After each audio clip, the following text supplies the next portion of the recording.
All right, thank you. We're back from the closed session. City Attorney, do we have any reportable action tonight? No reportable action. Thank you. With that, we will adjourn the Selma City Council special meeting and we will reconvene for the Selma City Council regular meeting at 6 p.m.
Okay, if everybody's ready, we're going to get started with our meeting tonight.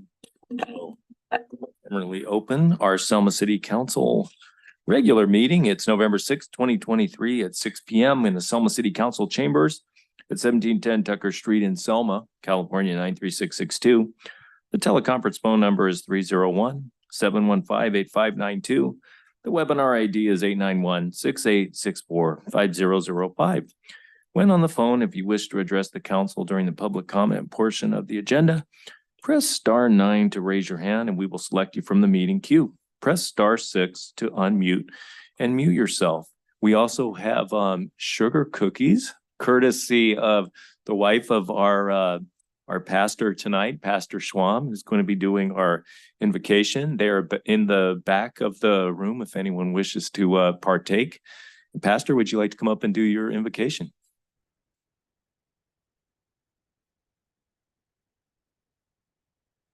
Thank you, Mayor.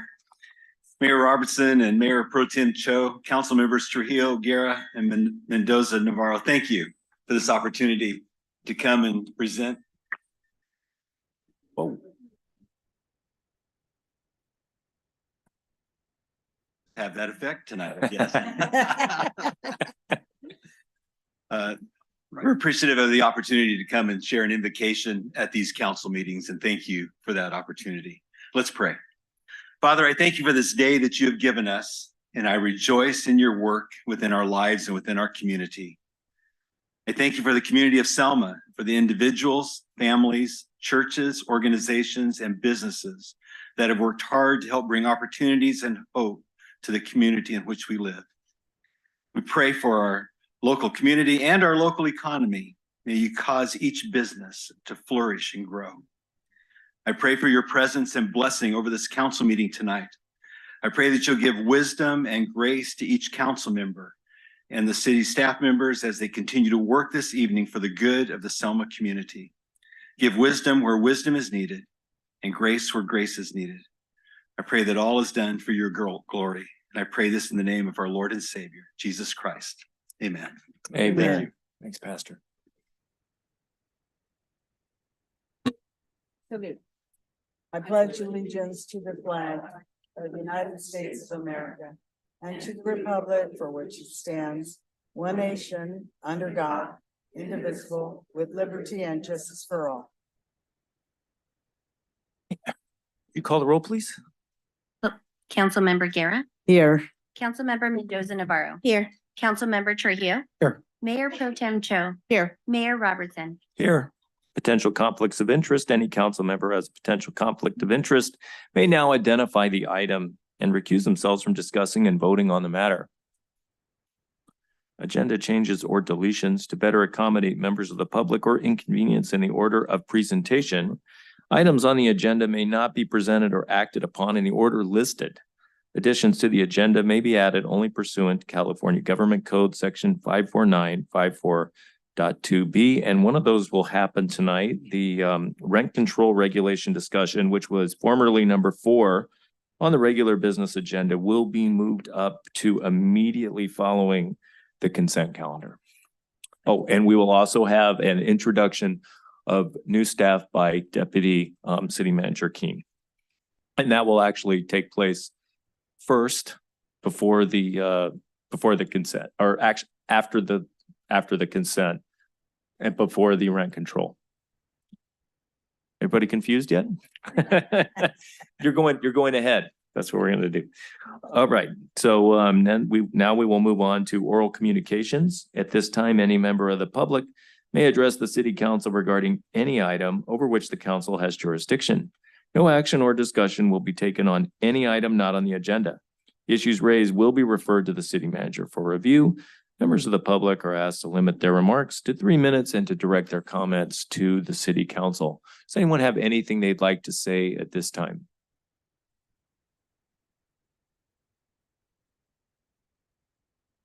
Mayor and city council and civic leaders, I just want to come up here. I'm sorry, Pastor Marty, 1801 2nd Street. Just want to come and say thank you so much for being such a big part of our Soup and Bread Festival this year and making it a success. You guys being our judges. Mayor is our new train conductor In training. in training. So if you want to see some of the festivities, go to our YouTube page, Christ Driven, and you'll see it. But I just wanted to just come tell you guys, thank you so much. Thanks for your participation and all of it. And also all the things that we got done and got it all ready to go and participate in that. And we guys came down here and I just tell you how much we appreciate it, working with the city and all of you.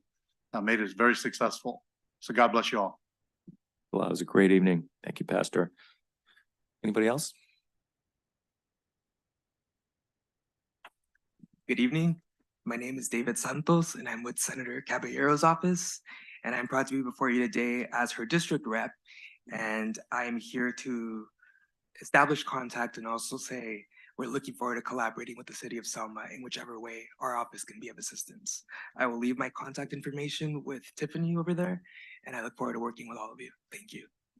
Thank you, David. Thanks for coming to the meeting. Okay. Anybody else? Come on up, sir.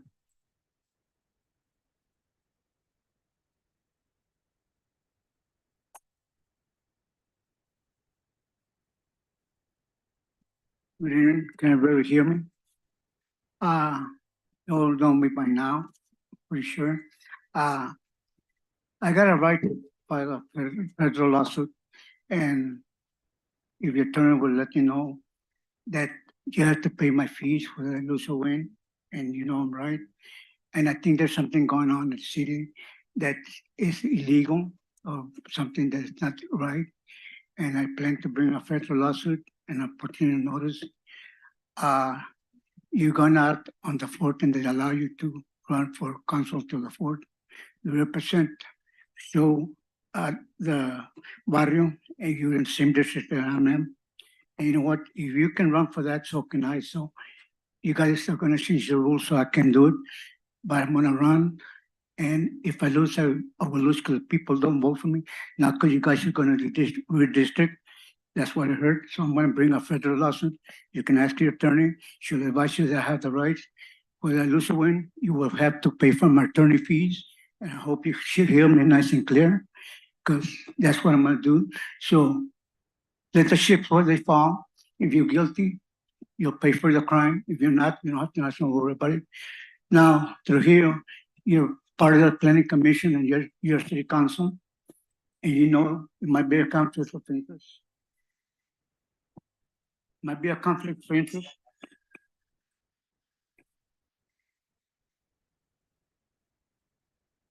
Another mic we could use maybe for Mr. Kaitis.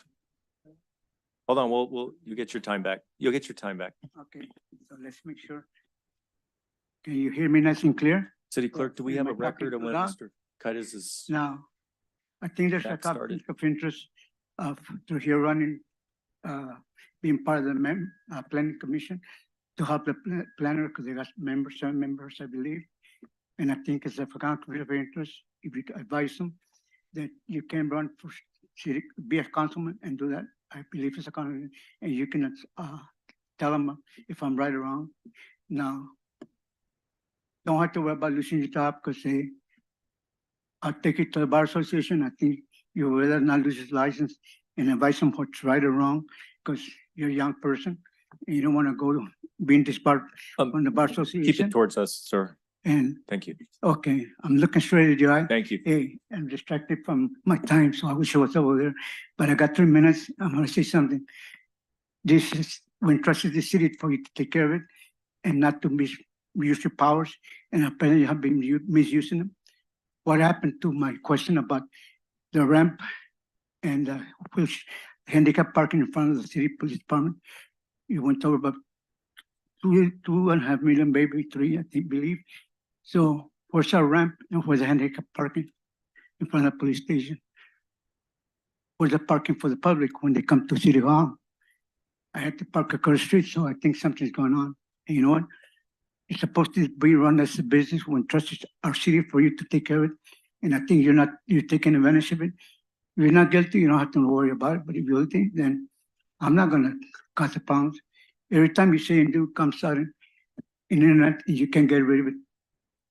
Like Blanca, you said that you don't know what's going on about that place over when you come into Fallon, from Fallon. that city. And it took 3 years and it took 1 week to find out. So tell me who knows what and who knows who. You know what? I went to the college of knowledge. You people will never learn what I learned in all your life. That's all I gotta say. So you figure out what college of knowledge means. Mayor Scott, you know what I'm talking about. And we talk about it. And we talk about more than 3 minutes because you can't say enough.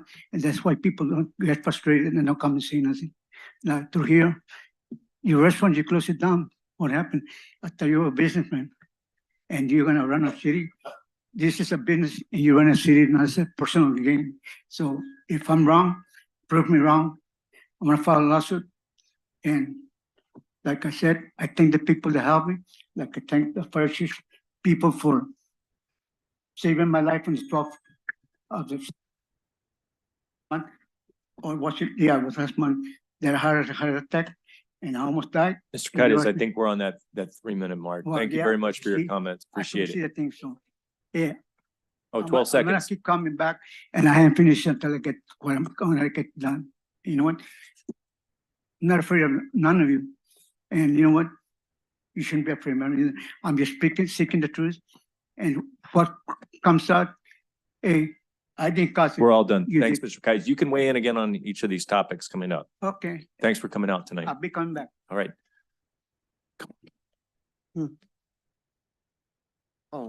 Oh man, you guys got a busy one tonight, huh? Alrighty, I'm Pastor Kayla Kaole Lapono. I just want to come before Mayor, Council. I'm on 1926 Sylvia Street here in Selma, and I'll keep this real brief since you have a lot on your plate tonight, guys. Hey, just want to tell you I love you guys all. Thank you so much for what you've done. Sorry for coming in a bit late. I'm taking my wife on a little date right now, but I wanted to stop in and say hello. Wow. Date Hey. night. Hey, I love you guys, but I adore her.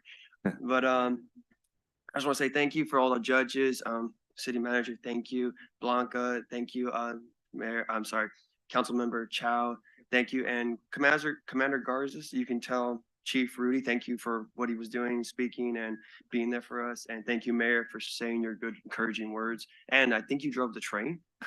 Well, Hey. something like that. Yeah, okay, cool. Well, thank you for all that you did. And also the mayor prayer breakfast, I just want to say was awesome. I was really privileged to be there, be able to play music and be able to pray for our mayor. And also props to Shar Tucker. She did an amazing job. But yeah, that's all I had to say. God bless you all and have a wonderful night. Thank you. See You you, too. council. Bye, Mayor. Anybody else with oral communications? Come on up. Samantha Lopez, 2314 Stillman Street in Selma. I am the founder of the Valley Market. We just hosted our last event here in Selma last month for Halloween. It was an amazing turnout for our community. A lot of feedback we got from our community was, why don't we have more events like this? Why have we made events more difficult with our new policies? Why can't we ease up and give the people of our town the interaction that they're looking for? My answer to them is, with the new regulations for these type of events, it is near impossible to continue to host them. Why should we have rules in place? I'm sorry, you would say we have rules in place for a reason, right? So why is it that those who make these rules are allowed to break them? Example, I was told multiple times that there is no parking allowed on the grass premises, but yet the city of Selma puts on a car event every year, which is called Parking in the Park. Odd, right? For last month's parade that our city put together, there was food trucks parked on the grass. Even our chief police and many other policemen stood beside and took a picture, which you can find on Facebook. So why do we have these rules in place? When will we see changes in our community? We need to do better, Selma, not for us, but for our children and our future children. Thank you. Thank you. Anybody else with any oral communications at this time? It's good to see you guys. I've been staying away. I don't like to do all this meeting stuff up here, but I just felt like I needed to come and tell you guys a little bit about what's happening over in our little corner called Selma Community Outreach Ministry. We're the ones that took over the old 99 building that was a bar and turned it into a church. So now, you know, Jesus told me the confirmation was, now you will leave the 99 and bring them back, you know, bring the one back to the 99. Amen. So now it's used for the kingdom, to build the kingdom. And you know, the point is to help the community. And that's really what I've done since day one, since I got here in 2014. And you know, one of the things that we do is we have showers for the homeless. It's a shower trailer. We actually turned it into a shower trailer. We took a toy hauler and put 3 showers in there, and we have shelves in there, all layered for men and women clothing, hygienes, and all of the things that they need to feel like decent human beings. We have a yellow truck out there. That's what we pick up a lot of our stuff in. And because of the storage, we also use it to keep some of our stuff, the overflow stuff that we need. But one of the things that we do there is we provide a service. The homeless are able to come there 7 days a week. I'm crazy like that. We're open, church open 7 days a week. And from 11 to 2, they can come and they can eat and they can charge their cell phones.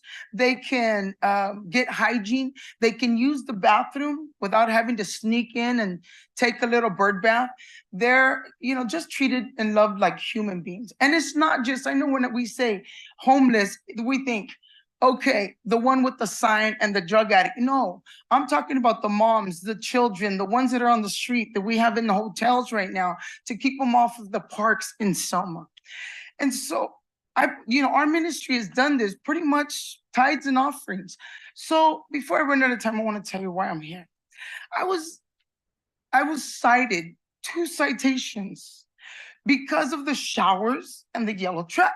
You guys, I'm getting a fine for doing our part in Selma, for providing a place of hygiene for the people to feel like human beings.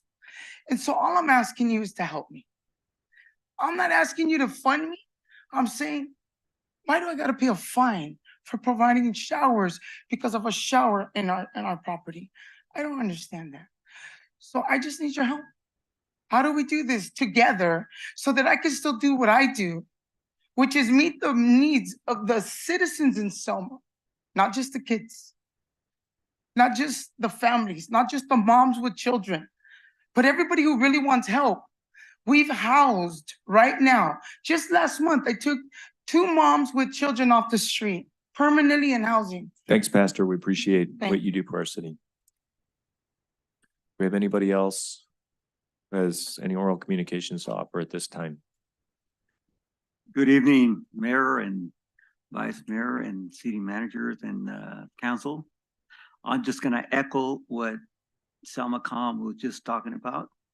I think she's being profiled on this thing. I think that we need to scale back on those citations. She's helping the city, what you guys are not able to do. And she's definitely doing her job to get everybody on the right side and helping each other. Now, if you're gonna profile because she got trailers, so she's got a things in the property, then we should look at everybody else who's doing the same thing, who's got trailers and cars in there.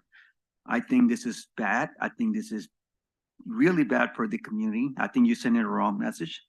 I think we should scale back and say, hey, what are we doing here? We got somebody who's helping us, which you guys don't have the revenues to help the community, to help the people who are in need right now. And this Cellcom is doing that. Why are we punishing her and the community and their people with just to have a trailer park in there? I think this is beyond belief that what is going on. I think this could be straightened up and we talk about it. We can fix this thing before it gets out of hand. And that's what I'm here for. I'm here to support her and support the community, because without her and without, we would have had worse things coming out into Selma. And I think she's doing a great job. I think you guys should notify that. And those 2 tickets, they're about $100 a piece. I think you should revoke that, because I can take pictures of all the businesses out here who've got trailers and cars and parking in their parking lot. And we don't want to go that route. Okay. We just want to be fair. So we bring it up to your attention and hopefully that this can be solved. on the fashion matter, and we can all move on and do our own thing. And I think with all my heart, I can find that, and within all of you, they can do that. And thank you for your time. Thank you. Anybody else with oral communications at this time?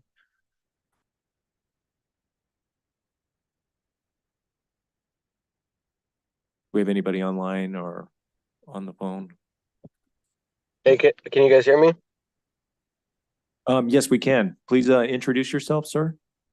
Good evening. I'm Keegan Bells, and I would just like to say thank you, city councils, and as a veteran who served our nation and sustained disabilities in the line of duty, I deeply cherish our constitutional rights, especially the First Amendment, and I humbly request the opportunity to speak here tonight without interruption. So thank you.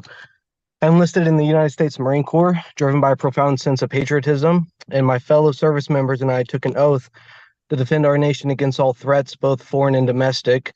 However, it appears that our national attention leans heavily towards international affairs, overshadowing the challenges we face right here at home. And upon my return from service, I grappled with financial challenges, receiving an initial disability compensation of only $284. I was not able to feed myself, let alone my family, since my disabilities from my military service keep me from gainful employment. It's striking to consider our President Joe Biden is committing treason by sending $75 billion in aid to Ukraine to kill European men, women, and children, while the residents of Maui, for instance, totaling around 165,000 residents, were just given $700 each. And that is only 0.153% of what he sent to Ukraine to kill women and children, or the fact that we send $8 billion a year to Israel to commit war crimes instead of using that money to help our own people here. That is treason, and I'd like to draw attention to Section 18 of the United States Code 2381, which outlines the definition of treason, and it states, whoever owning allegiance to the United States levies war against them or adheres to their enemies, giving them aid or comfort within the United States or elsewhere, is guilty of treason and is punishable by death. And it's a grave matter, and I believe it's essential to consider the implications of our actions, especially in the context of international aid and commitments over our own nation's citizens. And after returning from my military service, I felt a deep commitment to understand the challenges facing our nation, given the oath I took. And this led me on a journey of research, and I sought to understand the influences behind major decisions, including the vaccine mandates, the president administration, media ownership, school boards, and immigration policies. I thought it was essential for any democratic society to critically examine the concentration of power and influence, and so I did. And if we were to observe a particular group dominating various sectors, it would naturally raise questions about representation and decision making. Because back in the 1950s, if all the people who had the leverage of power were Italians, everyone would say that our country is ran by an organized crime gang using mafia tactics. But since it's now the dual citizenship Jews who are in the positions of power in my nation, it is considered to be just a coincidence. I learned a lot of this information at gtvflyers.com, and I learned about how Israel destroyed the USS Liberty, leaving 75 of my brothers dead and another 174 injured. And I learned about how much influence the Jews had in the 9/11 and how they have 80% of total control of our current president's administration and 96% in media influence. And one thing I also learned was their shocking religious practice called mitzvahs of pay, where they suck on the bloody penis of a child. Okay, that's it. Next comment. Do we have anybody else? Do we have anybody online? Yeah, can you hear me all right? Hello, can y'all hear me okay? Is this the same who is this speaking? This is Darnell Jackson. Okay, Hi, Mr. I'm just Jackson, making do you sure have you can hear comments? me. Yes, we I'd can hear like you. to- Go ahead. I would like to commend the city council, the mayor and the vice mayor for letting the last person finish their whole speech, whether you agree with it or not. And I just would like to second something. I think if I heard him correctly, how he mentioned Mossad's involvement in 9/11. There's actually a documentary called 9/11 Missing Links. And you may consider this off topic, but if you understand the implications of documentaries like this and the information that's in it, you understand this affects every single American. Really, it affects everyone worldwide who has any concern for their right to live free. So, to summarize it really just very bluntly, Mossad did 9/11. Look into it. Don't call us crazy. Just look into it and then ask yourself, why are we sending these people, what was it, 14 billion It's just what I know is it's an ungodly amount of money that should not be going over there to back people who are willing to commit terrorism on us and then blame it on their enemies so that we will go to war with them. And people like the previous speaker get used as cannon fodder, being misled the entire time, being told they're fighting for one reason when all along they're only there to make profits for the military industrial complex. And also, you know, if you want to talk about Ukraine, you can talk about the Biden. I mean, there is literally, we have hacked their hard drives. We know what they talk about. We know about the skimming that they take, 10% for the big guy, Mr. Biden.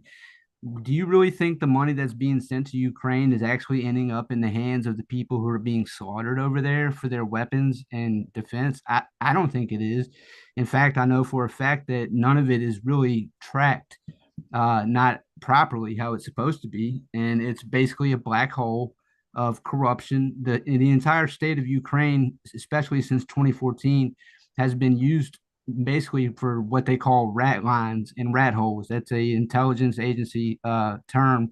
It's where they raise funds that they can't have listed on our budgets, you know, and they raise these funds through very sinister operations, organ harvesting, you know, sex trafficking, human trafficking, weapon trafficking, drug trafficking. These are all committed through our own intelligence agencies, usually in cooperation with Mossad. If it depends on if Mossad has interest in it. So at the end of the day, you know I personally have researched and found that the Holocaust was not we are told it was, but man, I sure wish it was. You know, 6 million isn't near enough for what they've done. Okay, that's it. Do we have anybody else? I would remind folks that this is a place of free speech. At the same time, it's free speech, it's comments about matters over which the council has jurisdiction. And free speech doesn't equal hate speech. Do we have anybody else who would like to make some productive input tonight for our oral Can y'all hear me? communications? Yeah.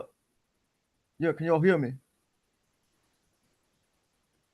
Yes, we Hello. can hear you. What's your name? Thank you. Yeah, my name's Jamal Walker Jr.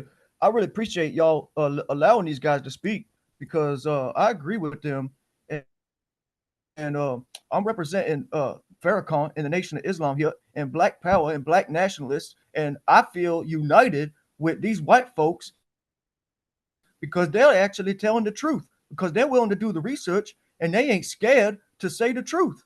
Okay, so what Israel is doing to them Palestinians, they're committing genocide. This is not right. We should not be sending in $14 billion like this. They're Sir, you dropping should white take it to the White phosphorus, which is House a war down. and crime. not Sit in down. Selma, California. Now, This is down. in the absurd. Sit down, Quran, sir. Jesus Sit Christ down. is You're considered out a of prophet. line, and we But did should y'all You're out of know amend line. that what that you're in the doing. Sit Jewish down. Talmud, our Lord and Savior, Jesus Christ, they say that our Lord and Savior is not the Messiah and that he's burning in a pile of feces. Now, if any Christian person in this nation knew what Israel is doing and what these Jews say in their holy books, they would not support them. That's Okay? enough. So That's these enough. Jews also say That's in their enough. holy That's enough. We're not going to do hate speech tonight. Oral communications is for speech for items that pertain to council's jurisdiction. And free speech, again, is not virulent hate speech. So if anybody else has anything productive they would like to offer about our city tonight, you can say anything you want. Okay. Next. Who's Hey, next? can you guys, Identify yourself, please. yeah, my name is Tom Metzger, and I just wanted to point out there is the Supreme Court has ruled on this many times. There is no such thing as hate speech, and that is classified as free speech.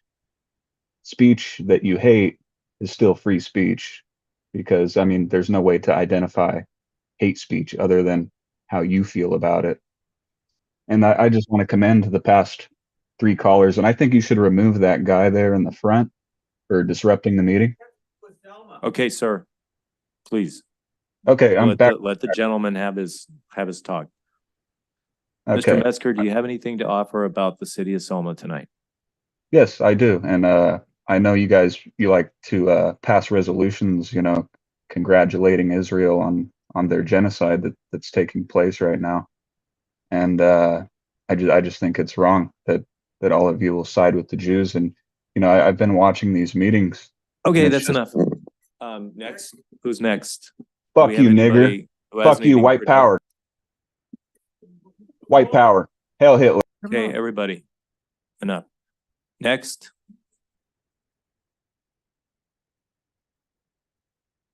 Okay, we don't have any more communications tonight. We are going to move on. Hello, you're fucking live. To our consent calendar. That's enough.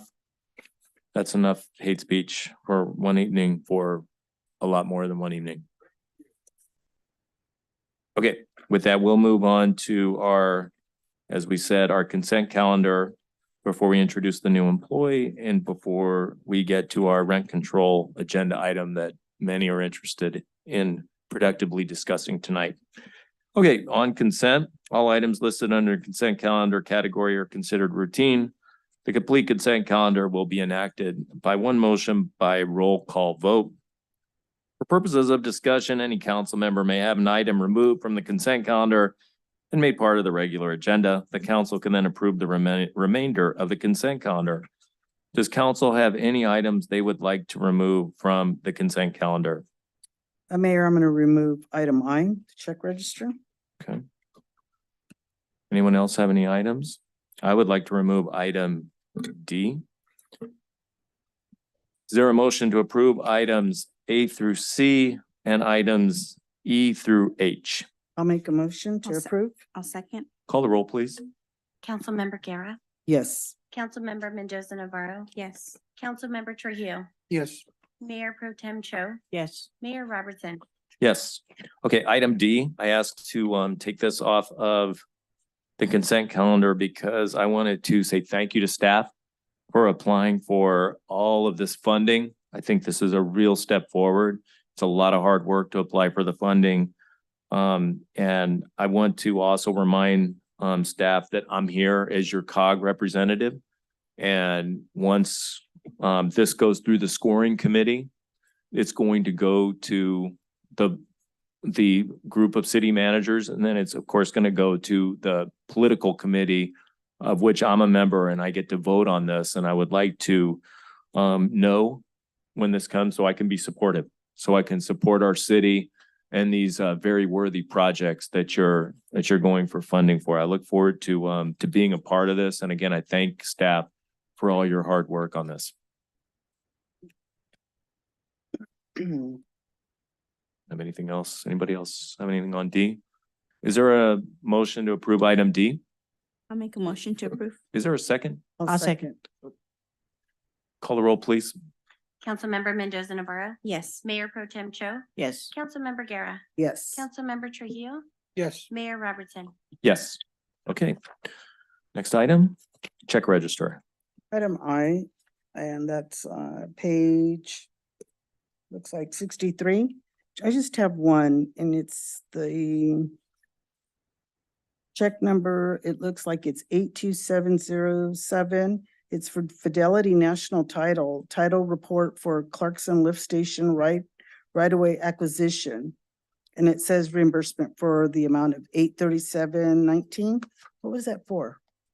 So as we were drawing up the plans for the Clarkson Lift Station upgrade project, in order to accommodate the larger lift station, we had to ask Harris Ranch, who's located adjacent to the site, if they would basically grant us additional right-of-way from their property to fit the new lift station, and they agreed, thankfully, and credit to our city engineer for helping us with that process. But that was just the legal fees with recording that grant deed.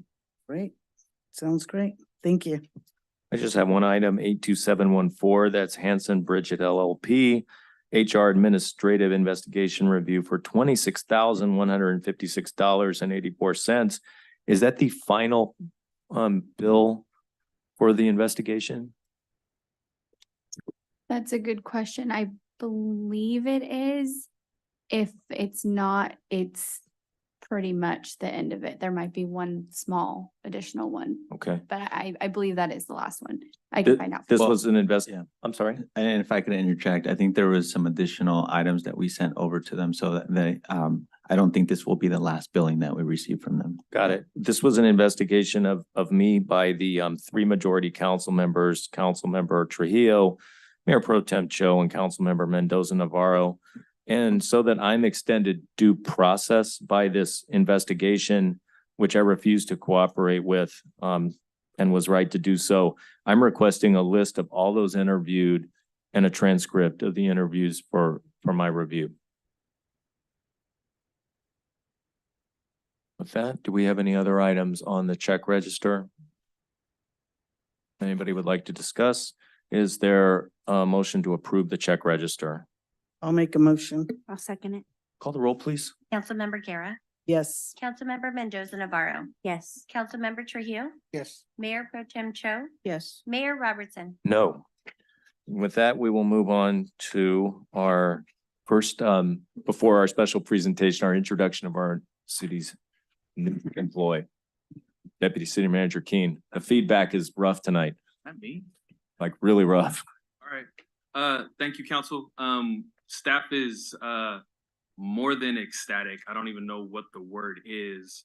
We've been looking for a qualified professional, and I use that term with the utmost joy to fill the city planner position for the city of Selma. And we have found that individual. Kamara Biogi is today was his first day. So exciting first day. He's here with his lovely wife, Ariana, and his daughter, Asani. So with that, I'll let Kamara introduce himself and his credentials. He comes from a place that has borne many a planner, Madera County. I started at Madera County in 2006. I know the staff there, and he comes with nothing but great credentials and a lot of support from that staff. And we're looking forward to him doing great things in the city of Selma. Awesome. With that, here's Kamara.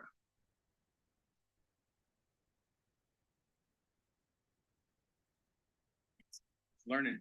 All right, good afternoon, everyone. Mayor, council team, council members. I promise I'm gonna keep this short. It will be less anti-Semitic than everything else that you guys have heard. So it's just a pleasure being here with you guys. Thank you, Fernando. Thank you, Jerome, for giving me this opportunity to be here, to have this opportunity for myself to grow and for my family to thrive. I mean, I'm originally from San Jose, but lived in Fresno for the past 10 years.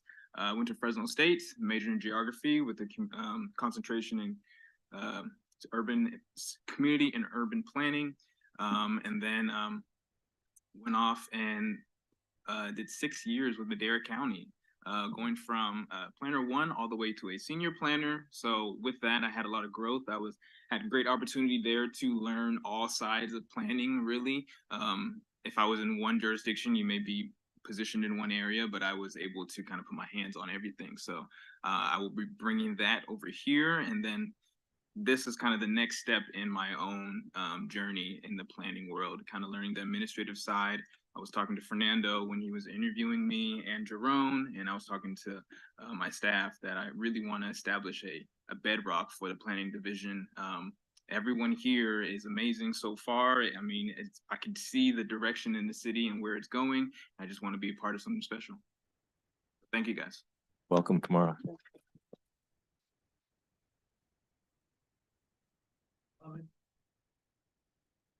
Sure. If the public would like to make any well wishes or encouragement, please, we welcome them.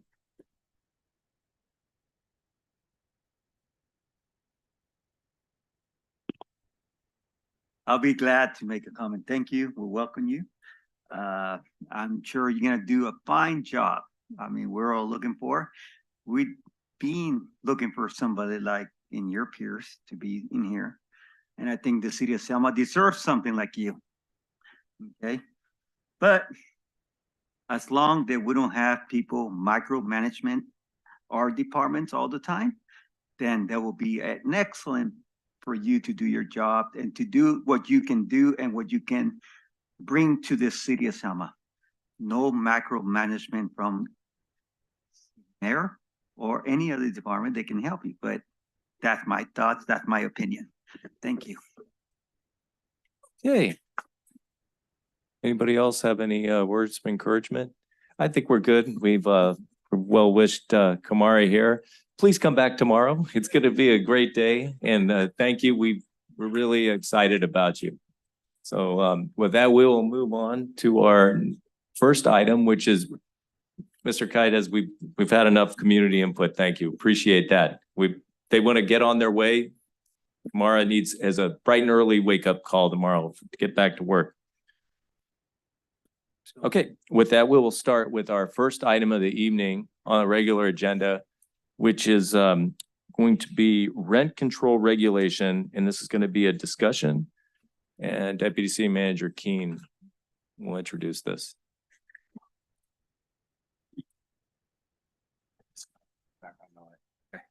Good evening, council.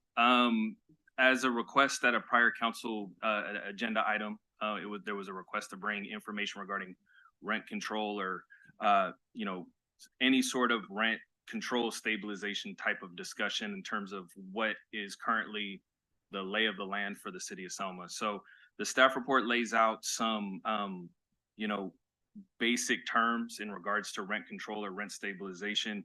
But as far as the regulations in the city, there are no adopted regulations for specific rent control property within the city, apart from those state laws that have been adopted and signed by the governor, which is Assembly Bill 1482, which has specific criteria for some rent control regulations for properties if they meet specific criteria. So the discussion really stems around what is the city willing to enforce in terms of rent control, rent stabilization, and having a broader discussion with stakeholders about what is needed in the community. But as of right now, as the staff report entails, there are no current regulations adopted by the city council specific to property in the city of Selma or specific types of properties such as apartments, affordable housing, mobile home parks, or any other property that may have tenants or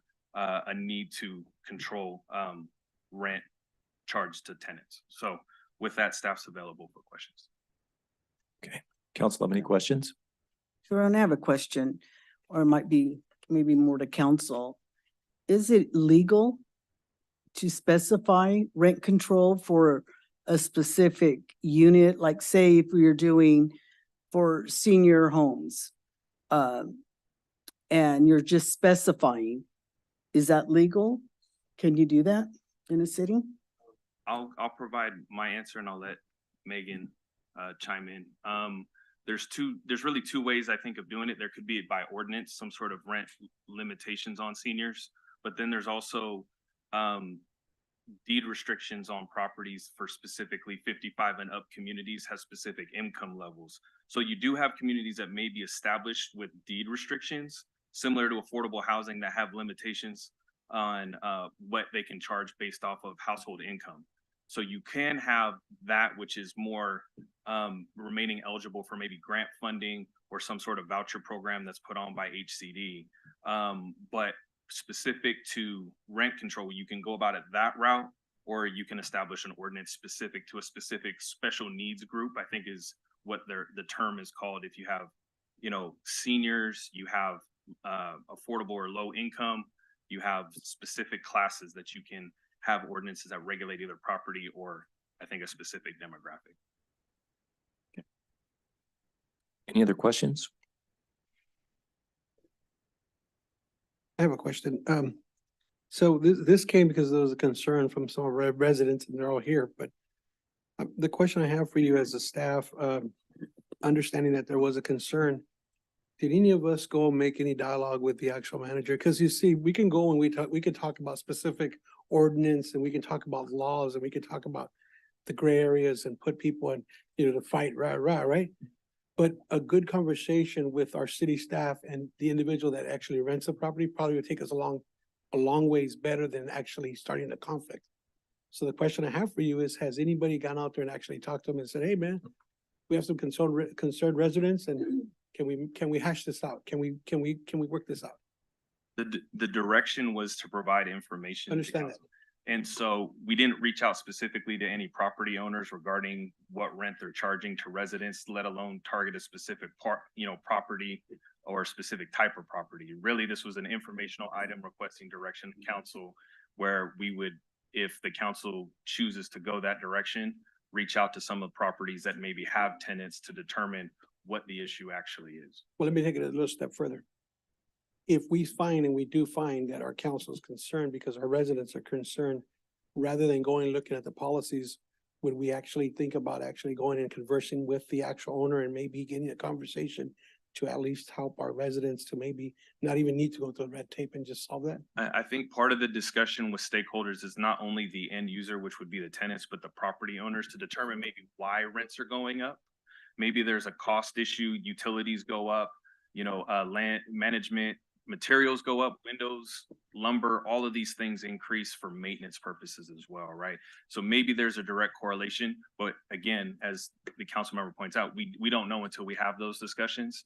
I know from a construction standpoint, there has been a significant increase in materials, whether it's due to supply chain, inflation, whatever, but there is some cost to property owners in terms of just maintenance that goes along with properties that may be associated with the increase to tenant rents, but we wouldn't know until we reach out to those property owners and do a little bit more research.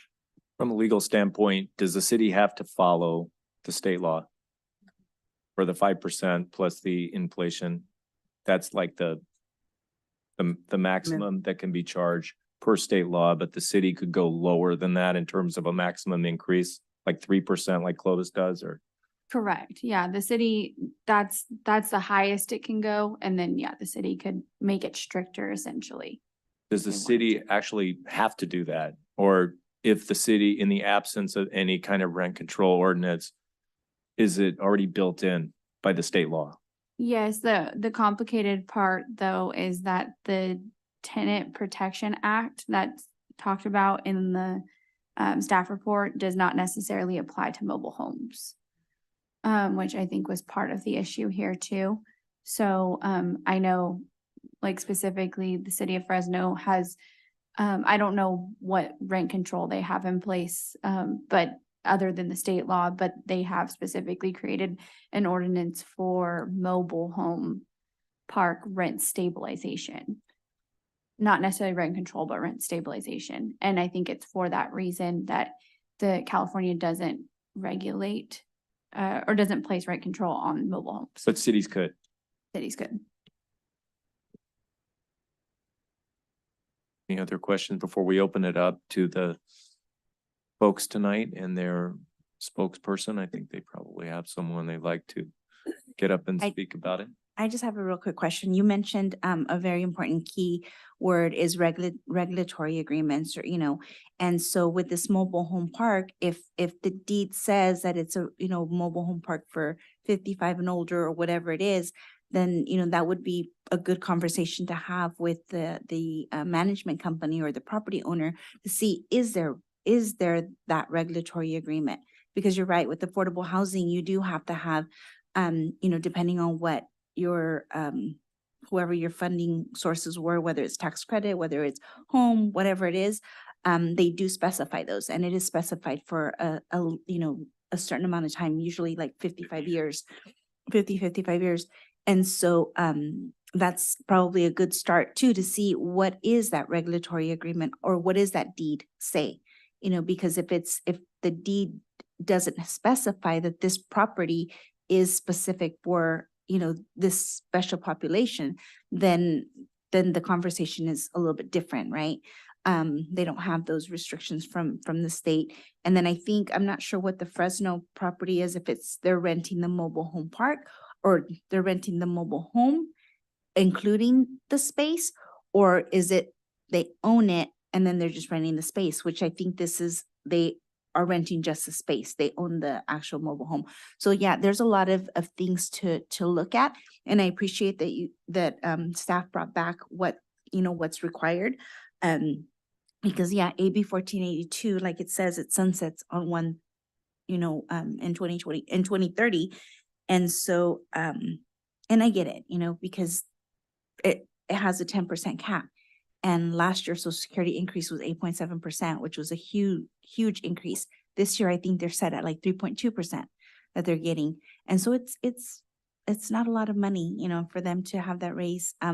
But I think that we do need to look at what is the regulatory, or what does the deed say there, and then talk to the owners, and not just that one, right? I mean, just throughout, because we have a few mobile home parks, so I think it'd be a good idea to just have those conversations. Speaking of, could we hear from the owners tonight?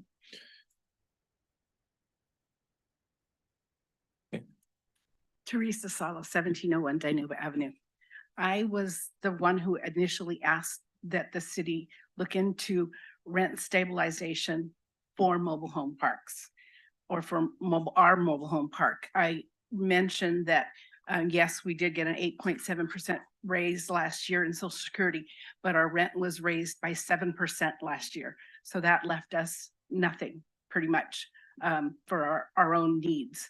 And having everything going up, food, gas, and everything, it's very difficult for us to be able to make ends meet when all of our money is, any raises that we get goes toward rent increases. Yes, we do own the mobile homes and we do rent the space there, but we can't move our mobile homes. So when we're priced out of the rent, we don't have any place else to go. Like I said, when I asked specifically if the city had anything that covered mobile homes. This that came back today has to do with rent control. You're talking about apartments, you're talking about other things that most of the people here live in the mobile home park, and it pertains to us in the mobile home park. And I'd like to find out if the city has anything that would benefit us, or bring some type of rent stabilization, such as the city of Fresno has. Do you have just a quick question. Do you have an association, a homeowners association out there? Started one, yes. Okay. And how, have you discussed that with the owners? Have you discussed That I'm the not rent sure. as an issue? Gotcha. As the president of the homeowners. Would you like to get up and speak? Mr. Jackson?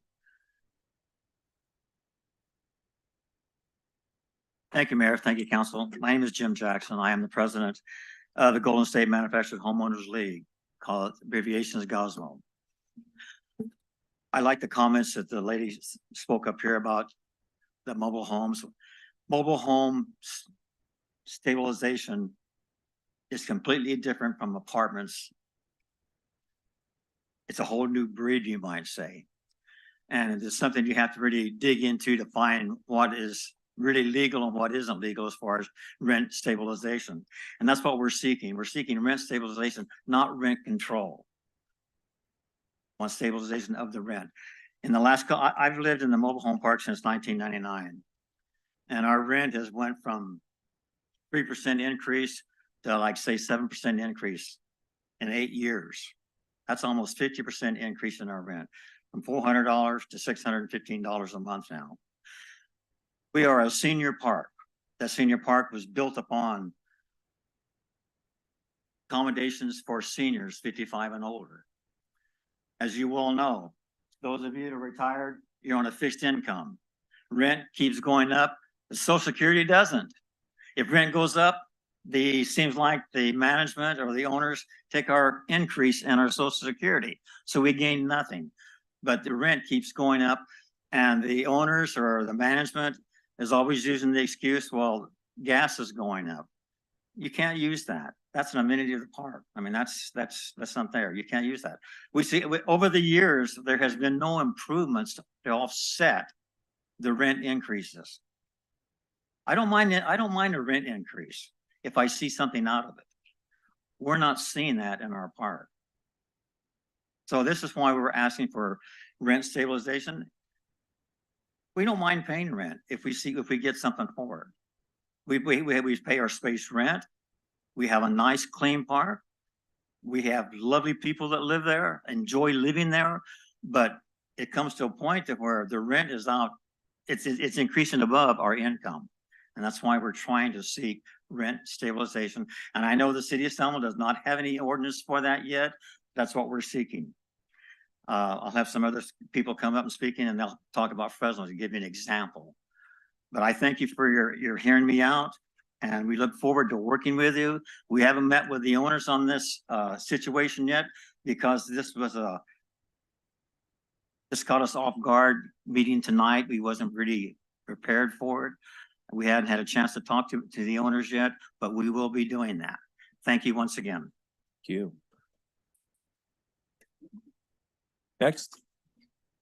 Come on up.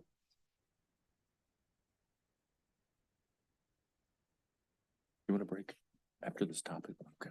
Hi, my name is Betty Standridge. I live at McCall Village also. The city of Fresno has developed a rent stabilization for mobile home parks. And this is their findings. I'm going to read you just a little bit of it. Mobile home parks represent a unique rental housing situation, different than any other rental housing in the city, in that mobile home park residents make a substantial investment in purchasing their mobile homes. It's difficult to relocate a mobile home from one mobile home park to another due to the expense of such relocation, the risk of damage to the mobile home, and the requirements relating to installation of mobile homes in mobile home parks, including permits, landscaping, site preparation, and restrictions as to age, type, and the appearance of mobile homes. Approximately 2/3 of the residents in mobile home parks in the city are elderly and receive fixed incomes. Approximately 2/3 of the residents are unemployed and in lower income categories, according to the guidelines established by the United States Department of Housing and Urban Development. For these residents, there is no economically feasible housing alternative to mobile home park living. The vacancy rate in mobile home parks in the city is sufficiently low to make it difficult for mobile home park residents to relocate from one park to another. The purpose of this article is to protect mobile home park residents from excessive rent increases, while at the same time providing mobile home park owners a level of rent sufficient to provide a just, fair, and reasonable return on their investment in a mobile home park property, and to cover increased costs of repairs, maintenance, rehabilitation, capital improvements, services, amenities, upkeep, and insurance. The city further finds that this article is necessary to preserve public health, welfare, and safety. Rent stabilization is not to be confused with rent control. Rent stabilization is being used by residents of mobile or manufactured home parks in California. They do not include apartment renters. The laws are distinctly different between renters of homes and apartments versus renters of mobile or manufactured home spaces, and are usually not interchangeable. Many mobile manufactured home owners rent the land that the home occupies. For a homeowner, this is not the best situation to be in, especially in a park that's owned by a predatory company. Typically, under the predatory owner's business model, as space rents increase above fair market rates, your mobile manufactured home will depreciate in value and lose equity, while the land value appreciates and gains equity. General industry rule of thumb is that for every $10 per month space rent increase, you lose $1,000 in mobile home equity. Rent stabilization ordinance have been Thank you, Ms. Standridge. That's your 3 minutes. Appreciate it. Time flies. Anyone else like to come up at this time? Okay.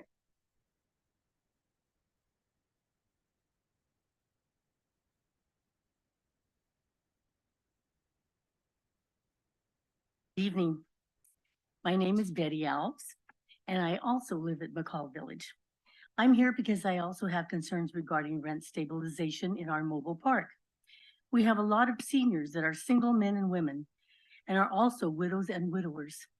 We are all seniors and on one income. and large rent increases are too much to bear. In the beginning, the single people had 2 incomes, and now they only have 1. Some women have to find part-time jobs to make ends meet each month.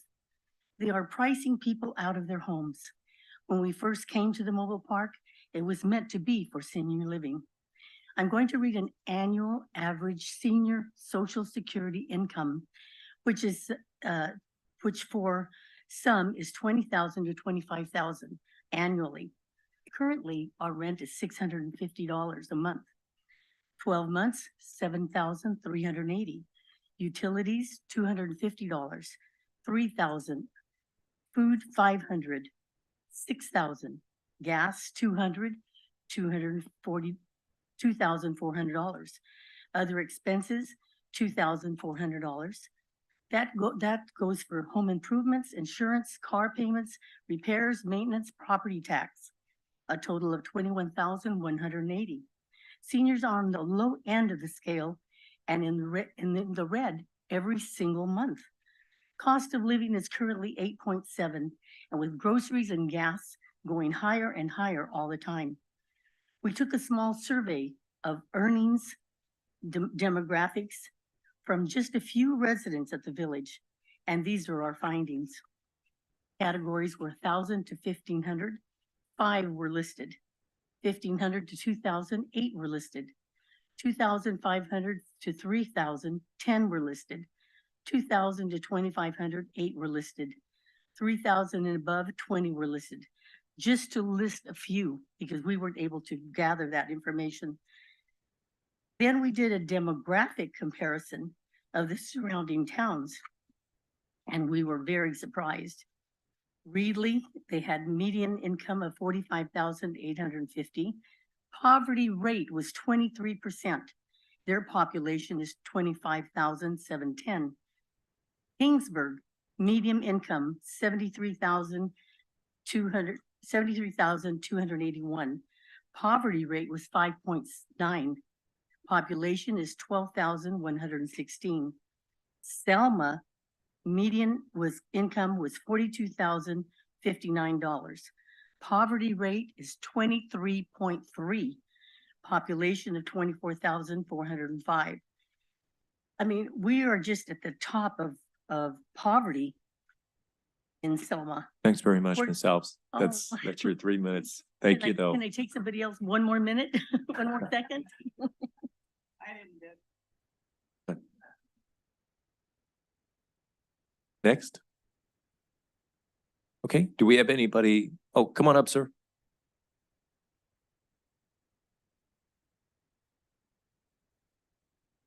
Mine will be short. I'm Ralph Bebeck and I live at 1701 Dinuba Avenue, McCall Village. I just want to say that the McCall Village was founded by its owner, Mr. Donald Crosscup, to provide a place where senior citizens could purchase a mobile home and live comfortably. Rent for space at that time was very reasonable.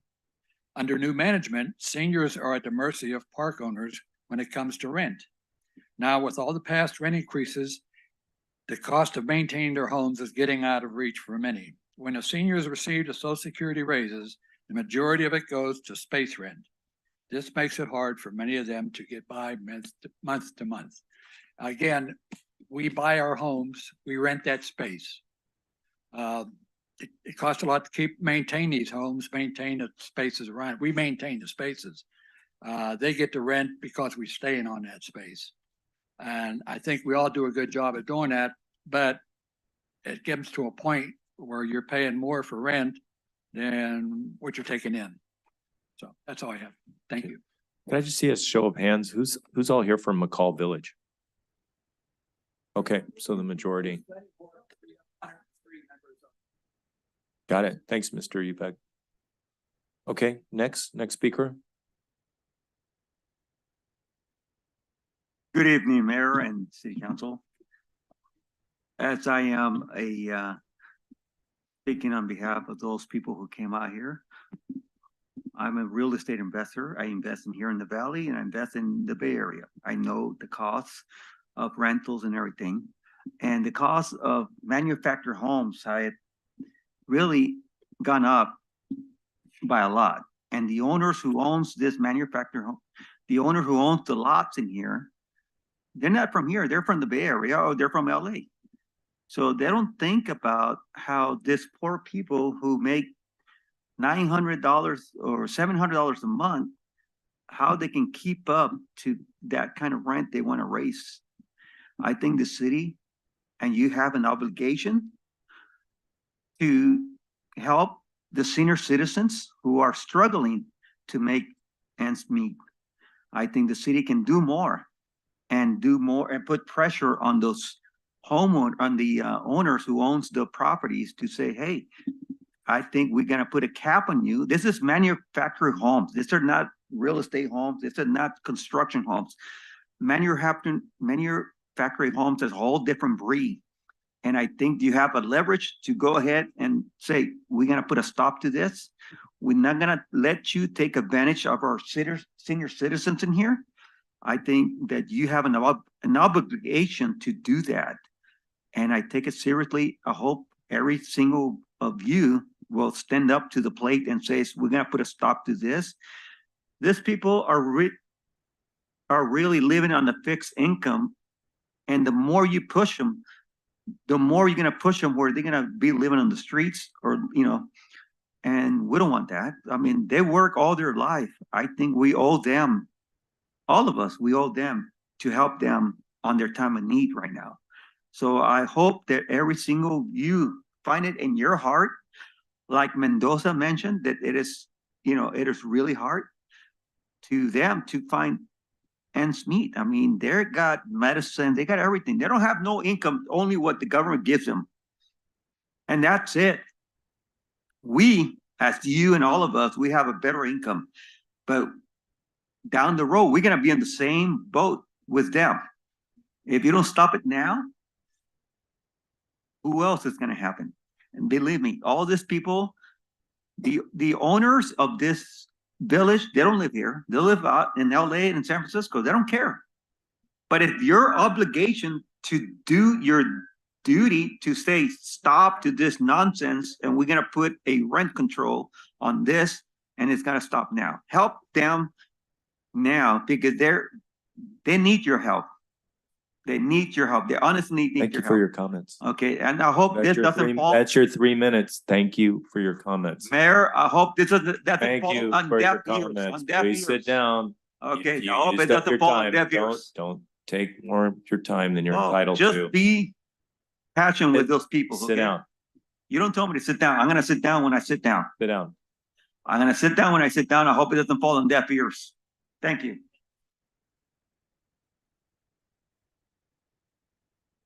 Hello, I'm Bonnie Rowe, and I came here with all my friends that live at this park. The biggest fear that we have there, we love each other and everything, but the fear that we have is that someday we won't be able to live there because we can't afford it. And so we have to, every year that they raise the Social Security, this guy takes it and he goes on a trip or whatever he does with it, then we have to suffer. And that everything keeps going up and going up. And that's why we all came together tonight at a short notice to come down here for you guys to help us so that we won't live in fear that we're going to lose our home, because there's been people that lost their home and they have to live in their car. And I don't want to be one of them. I'm going to be 70 years old and I don't need to be living in my car. I worked all my life since I was 17, even younger, in the fields and all that, to live like this. This is not right. You guys are going to see that with your family members. If they're going to do that to us, what are they going to do to you guys? So we really need your help. We didn't come down here, short notice. We came down here. I called a whole bunch of people to come down here to, stand up and tell you what's going on here. And we're tired of living in fear. And the guys, he writes a note saying, well, I only took 7%. Well, hell, he took the whole thing. He took all our raise, but he's over there bragging about it. That's not right either. So anyway, that's where I'm coming from. Thank you. Thank you.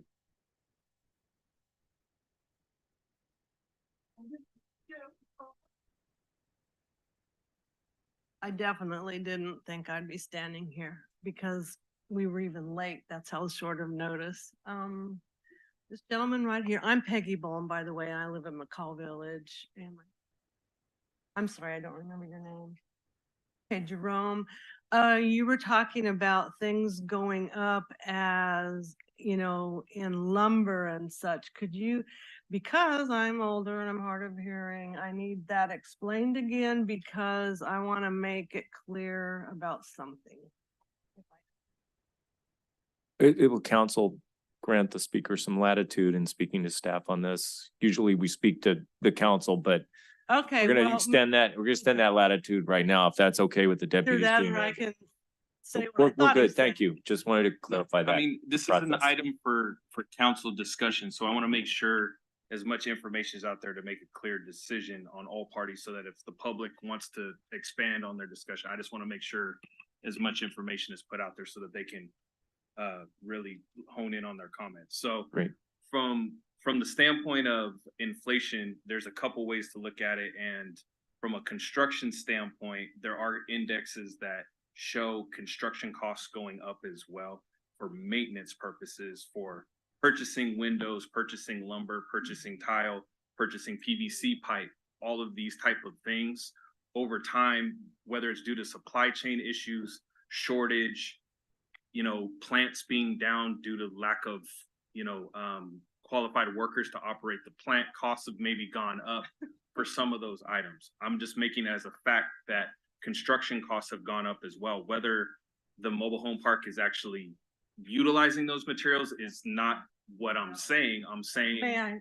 well, Can you just, yeah, all I'm saying is there are maybe some other associated costs. I'm not saying that this is necessarily the case here. We don't know, because I think I was responding to Councilmember Navarro's question in terms of what costs are associated with the increase. We wouldn't know until we either speak with the property owner or we do some investigation into some of the properties in town. All I'm saying is there are hidden increases, whether it's material, lumber costs, fuel costs, energy costs, utility costs have all gone up as well. So operating a property may have some associated increases that maybe some people aren't aware of, that they're not discussed with the tenant, but there are some costs that staff will look into to find out whether or not that's the case in some situations. But from a broad standpoint, there are other increases that should be taken into account in the discussion. Okay, my question was, who are you talking about that pay? Are you talking about the people that own the park and they're, okay, you're talking about the owners. Okay, okay, well, don't know. and we're just, you know, it's a discussion item tonight, Peggy, where we're gonna talk about asking staff to take a bigger look into this, you know, and all the costs. This is just kind of the first Okay. look at this. Let me just say what I came up. Absolutely. If you're talking about the property owners and we're renting the lot we sit on and it's climbing up to $700 a month, I fear.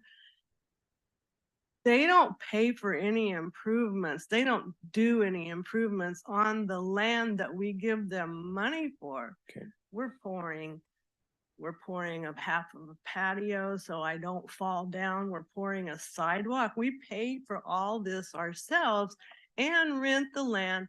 And if we aren't there, look, we've improved that piece of property that's theirs. We can't take sidewalks, fruit trees, a garden, a fence, you know, a new shed, that's not gonna move if we have to move. They're gaining a better looking property than we moved into, absolutely. And we, you know, all the gravel's gone. We're doing it all ourselves with our own money, plus paying the rent. That's all I wanted to make clear. Got it. I just think it's really strange. Okay, thanks a lot. Thank you, Ms. Pone. Appreciate it. Thank you for your input. Well received. Would anyone else like to have some input at this time? Deputy City Manager King? One thing I will say, any members of the public that have information in written form that they were reading off of that they didn't get to, they can give it to the city clerk for our records so that we can go over that. Great. Okay, with that, this is an informational item.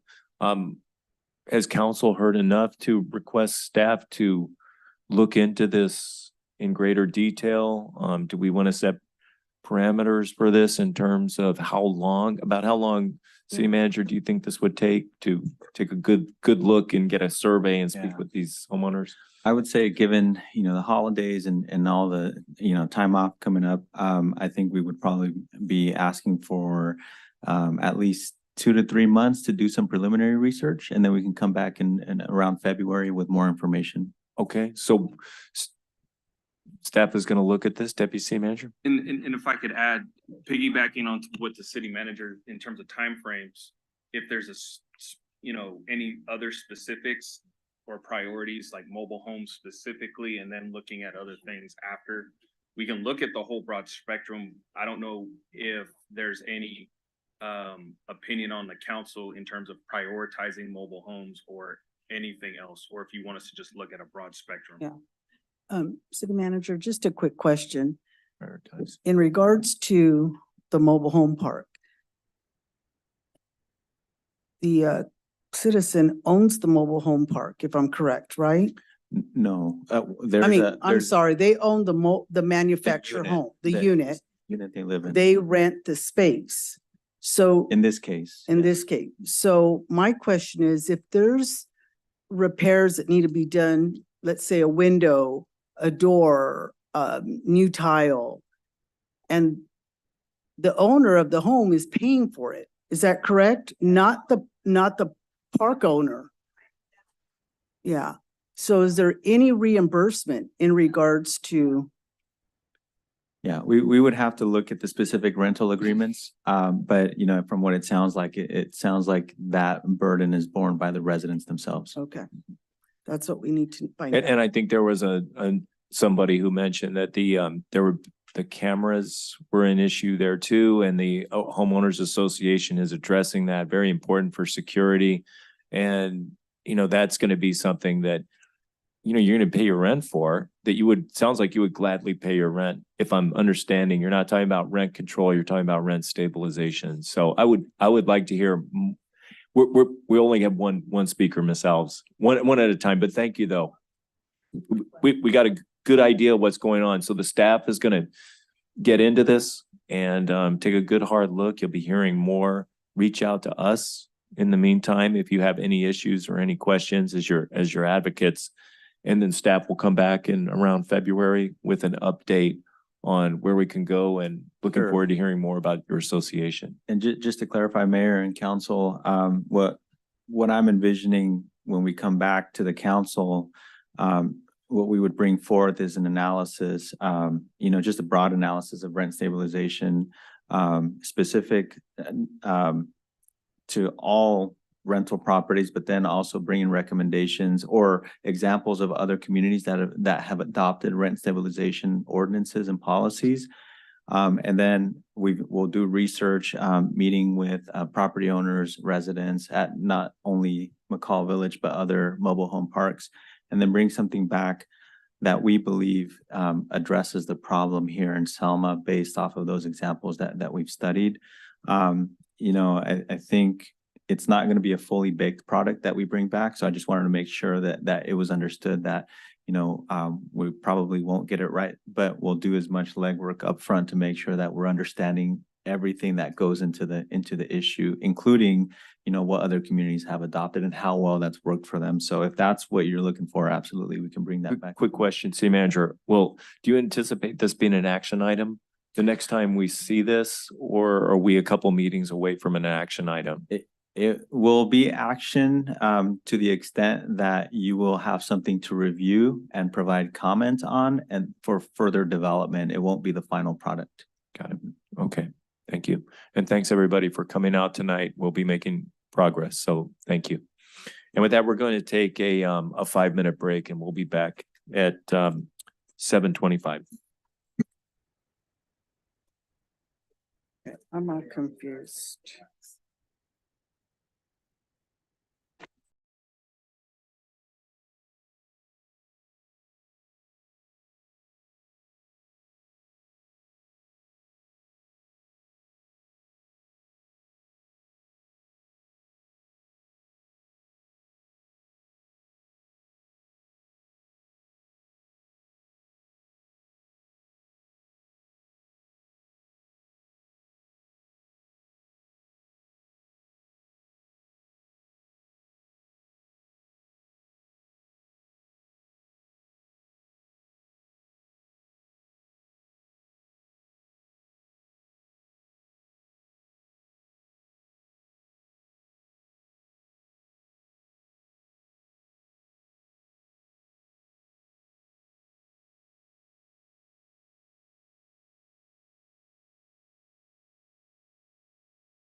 All right, we are back in session and we're going to get back on our track, sequentially speaking of our meeting, which will start with our public hearing item, which is a consideration of revisions to fee waiver and reduction portion of the special event permit ordinance. Deputy City Manager Keen. Good evening again, council. Before you is an ordinance which the council has already considered. This would be the second reading of the special event permit ordinance, which you originally heard, September 5th, 2023. Since then, we've had the first hearing. The second hearing would be a formal adoption of the revisions to the ordinance that include the establishment of legacy events, the tiered permitting structure, as well as other requirements associated with fee waivers, such as an increase in the amount proposed in the fee waiver section of the code, and some additional clarification on who qualifies for those waivers. So with that, staff's available for questions. Thank you. Thank you. That we will bring the matter back to council for any initial questions before we open the public hearing to the public for input. Does council have any questions for Deputy City Manager Keen before we open the hearing to the public? I do. I just need clarification. So, because I think there was a comment earlier about special events can't happen or vendors or whatever it is. That's not what we're doing today, right? I mean, they can still have them. There's it's just the fees that they're paying. There's only certain agencies or certain groups or events that will either one be designated as special events and legacy events, and then depending on where they're at, then either they pay 100% of the fees or they pay a reduced fee. So it's not necessarily that they can't have events, it's just what are they going to pay? Correct. Okay. In terms of, I think, and I'm guessing or speculating here, the discussion from the public earlier was in regards to just the fees in general. For events that occur in multiple years, that's why we have the tier program, so that there's an automatic reduction if they come back with the same event next year, right? There would be a 25% reduction for those events. In regards to just fees in general, again, we've talked about this at length. Staff still has work and research and coordination and reaching out that we do as part of our job. And so we communicate with the applicant what their requirements are, ensuring that they get permitting through the appropriate agencies, whether it be Fresno County, they obtain, a vendor's license, business license. They work with, staff on road closures, street closures, obtaining, approval to ensure mostly public safety, right? We just want to ensure that the event is conducted in a fashion that protects the public, whether it's making sure the roads are closed and there's proper notification that the road is closed, as well as to the adjacent neighbors that, hey, this road will be closed as part of this event. Here's the time frame where that's going to occur. Staff does conduct, work and coordination, and that's what the fee is supposed to cover, is staff time. That doesn't preclude them from filing a fee waiver, which I believe this event actually did. So I think their total fees were about $80 with the ability to waive fees for specific items. But as a practical matter, the fees are there for staff time. But there are specific events, as council member said, that are legacy events that city staff is coordinating with the organizers, and that amount is budgeted per our prior discussions in terms of disclosure of what events the city is co-sponsoring. So. And then the other question was, it's not like do as I say, not as I do. It's not that, like, for instance, with a car show. I mean, I'm assuming that there's, and I know it's not right to assume, but basically I'm assuming that there's more cost when you're gonna, park on the park, have the parking on the park. You're gonna need insurance. Again, that's safety, make sure that those cars are, because you're liable if those cars aren't put in gear and they accidentally, hit someone or what have you. So I think that the understanding is probably, it's not a do as I say or whatever the saying is, but it's more of the liability and the insurances. And so there's more cost to those kind of things. It's not that you can't do it. It's just, okay, are you going to pay, are you willing to pay the extra money? Because it comes with more responsibilities or more, there's other insurances and things like that. I just wanted to get that clarified. Thank you. And I think Councilmember nailed it on the head in terms of usage of the park. Apart from the liability and the usage, I think it's more of it's a usage issue if we park at the park frequently. It actually affects the usage of the park as what it's intended, right? So there's some limitations on the use, and it's not like people are driving in, driving out. They're driving in and they're staying. It's not an in and out type of situation with the usage of the park, specifically with the car show. So there are, as council member said, additional requirements and responsibility when you use the park in that fashion. Yaron, I have a question for you. I know your concern, our concern is about the park, parking on the park, but when you go to other events, with our surrounding cities, their car shows, they never park in the park. They're always on the streets. I think Selma's is the only one that parks in the park.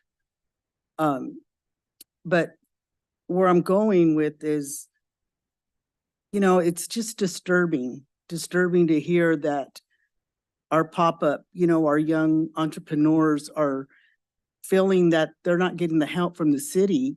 That's not what this was about. We want to work with them. That was my understanding. My understanding is we want to do everything we can to help, because believe it or not, the citizens love those events. They want more of them. They want to see more and more. They don't want this to go away, because you hear it all the time. There goes another thing that Selma can't do right. We got to start working together and supporting each other and helping each other, making our city thrive. Every event should be outstanding. You go to Fowler's events, outstanding. You go to Kingsburt's events, outstanding. Go to Reedley's, go to Dinuba's. I know I go to them. But every event should be outstanding, including the city of Selma. And that's where I feel that it's disturbing to me to hear that we're not working with our younger entrepreneurs. And it doesn't have to be the younger, anybody that wants to put an event. We got to work with these people because, city wants to see that. More families want to go to these events. And I just think that it brings our community closer. And I don't want for them to come back and say, well, you know how much it's going to cost?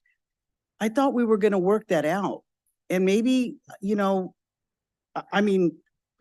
we trying to reinvent the wheel again? I'm sorry, but if that's what we have to do, we got to do something.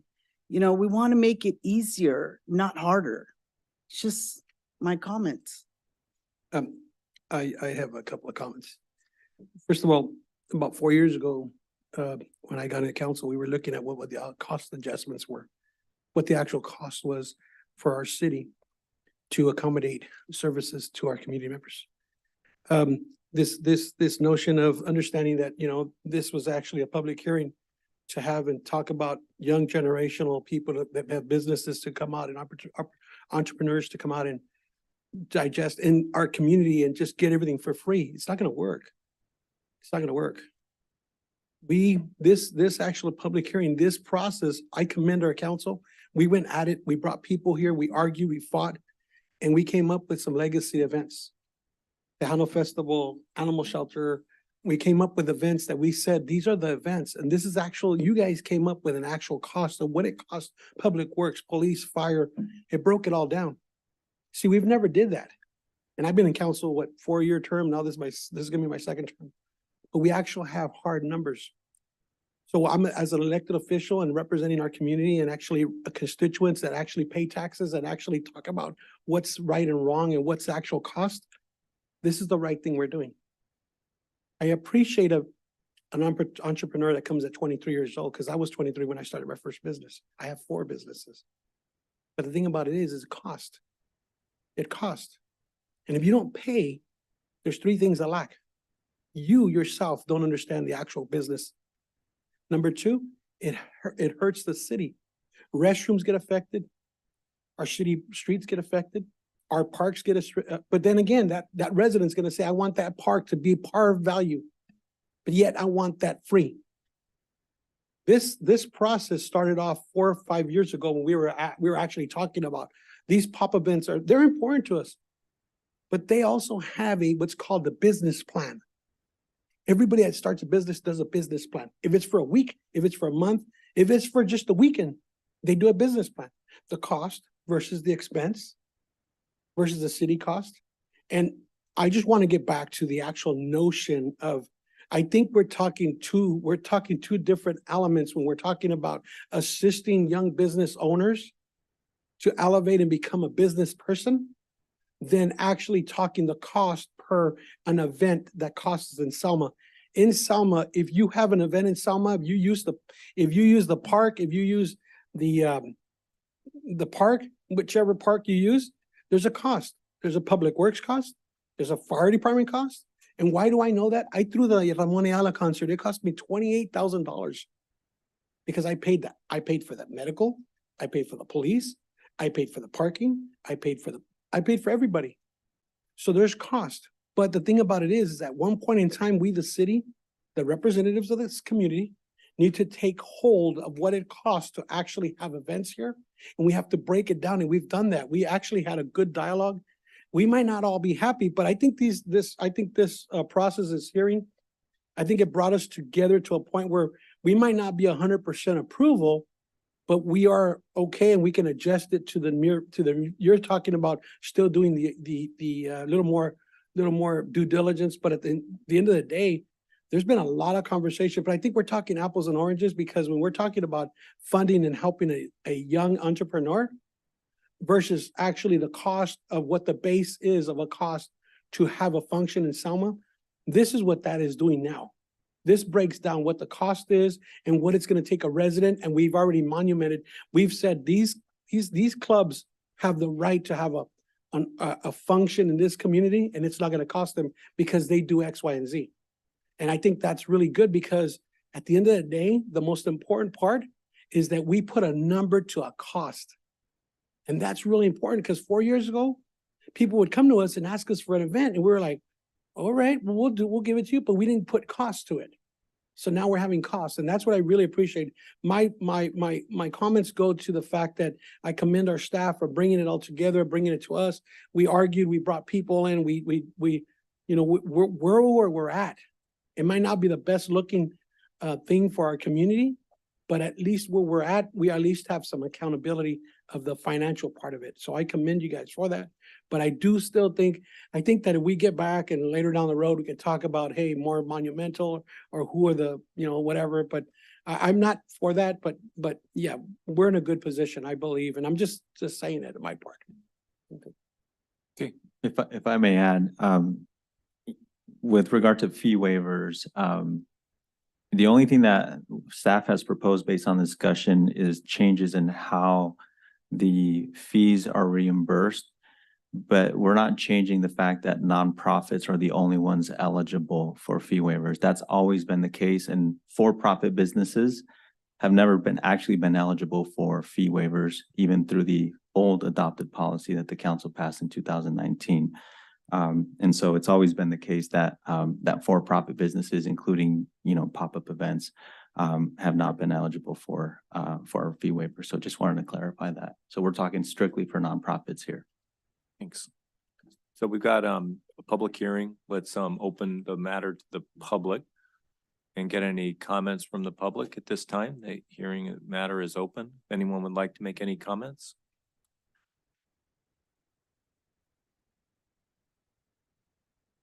Good evening.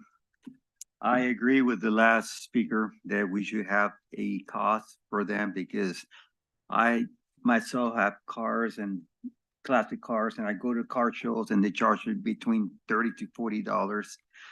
And if you get a car show event, they'll charge, if you got 100 cars or 200 cars in there, that's about $8,000 to $9,000 that it's gonna generate for that people who are putting that event.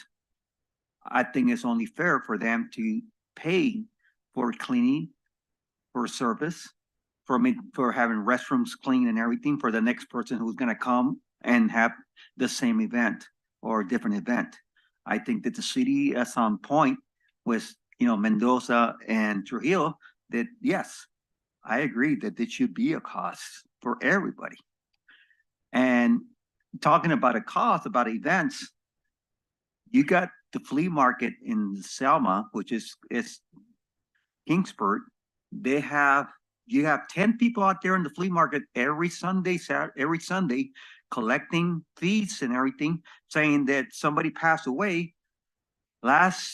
Just this last Sunday, I went out there and I told the lady, I would like to pay for your stuff. Give me the name of the sponsor who's sponsoring this. And guess what? She wouldn't respond. She just crossed the street, went the other way. So they're really taking advantage of the public. Those are events too. If you got 8 or 10 people out there at the flea market doing those things, those are events that the city should be putting in order, saying, hey, if you're gonna have an event to collect money because one of your relatives passed away, we want to find out who is the sponsor, what company is sponsoring this, and who are the person who's doing this. I think that we should do that because they're taking advantage of our public, of our people in here. And those are events that they get away with nothing. I mean, they're come running into your car and says, give me money because my kid passed away or my niece passed away. I think we should, just like the way you do with yard sales, that they got to put a permit. Same thing you got to do with these people. They're going to be out there collecting money, hundreds of dollars every weekend. And you guys are just letting it go by. If something happens to those people, they get hit. Guess who's reliable? The city of Selma, not the city of Kingsport, even though it's Kingsport flea market, but as the city of Selma is going to be reliable if something dangerous happening right there. So I think that you should look in that as well. That if you're going to be out there with a sign saying my kid passed away, we want you to come to the city, fill up a form, and pay your dues to be out there and make sure it's Okay, legit. your time's up. Thank you for your input. Thank you.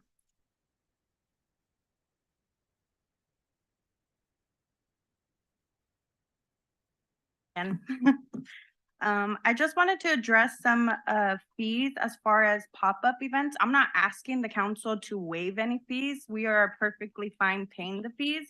My only issue is my last event, I had roughly around 90 vendors come out. So if we do 90 times $455, because that is the Selma business license fee, that gives you a grand total of $4,950. Where is that money going?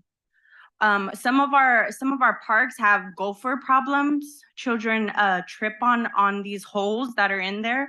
Last time that I rented out the park, the restrooms were not available because a sewer problem. So I just want to know where the money is going. I'm okay with paying the fees. I just would like to know where the money is going. Also, if we are gonna have a specific fee, it needs to be addressed to everyone, not just one individual, or you guys are picking favorites is kind of what I'm getting. The other thing I would say is I've had about maybe like 6 or 7 events here and the price has been different every single time. It's never been the same price. I've paid roughly around $1,300 for the park to have these events, and the last time I paid was $1,200. So why is the fee's never the same? I don't know what's going on with whoever's in charge, but something needs to be fixed here. Thank you.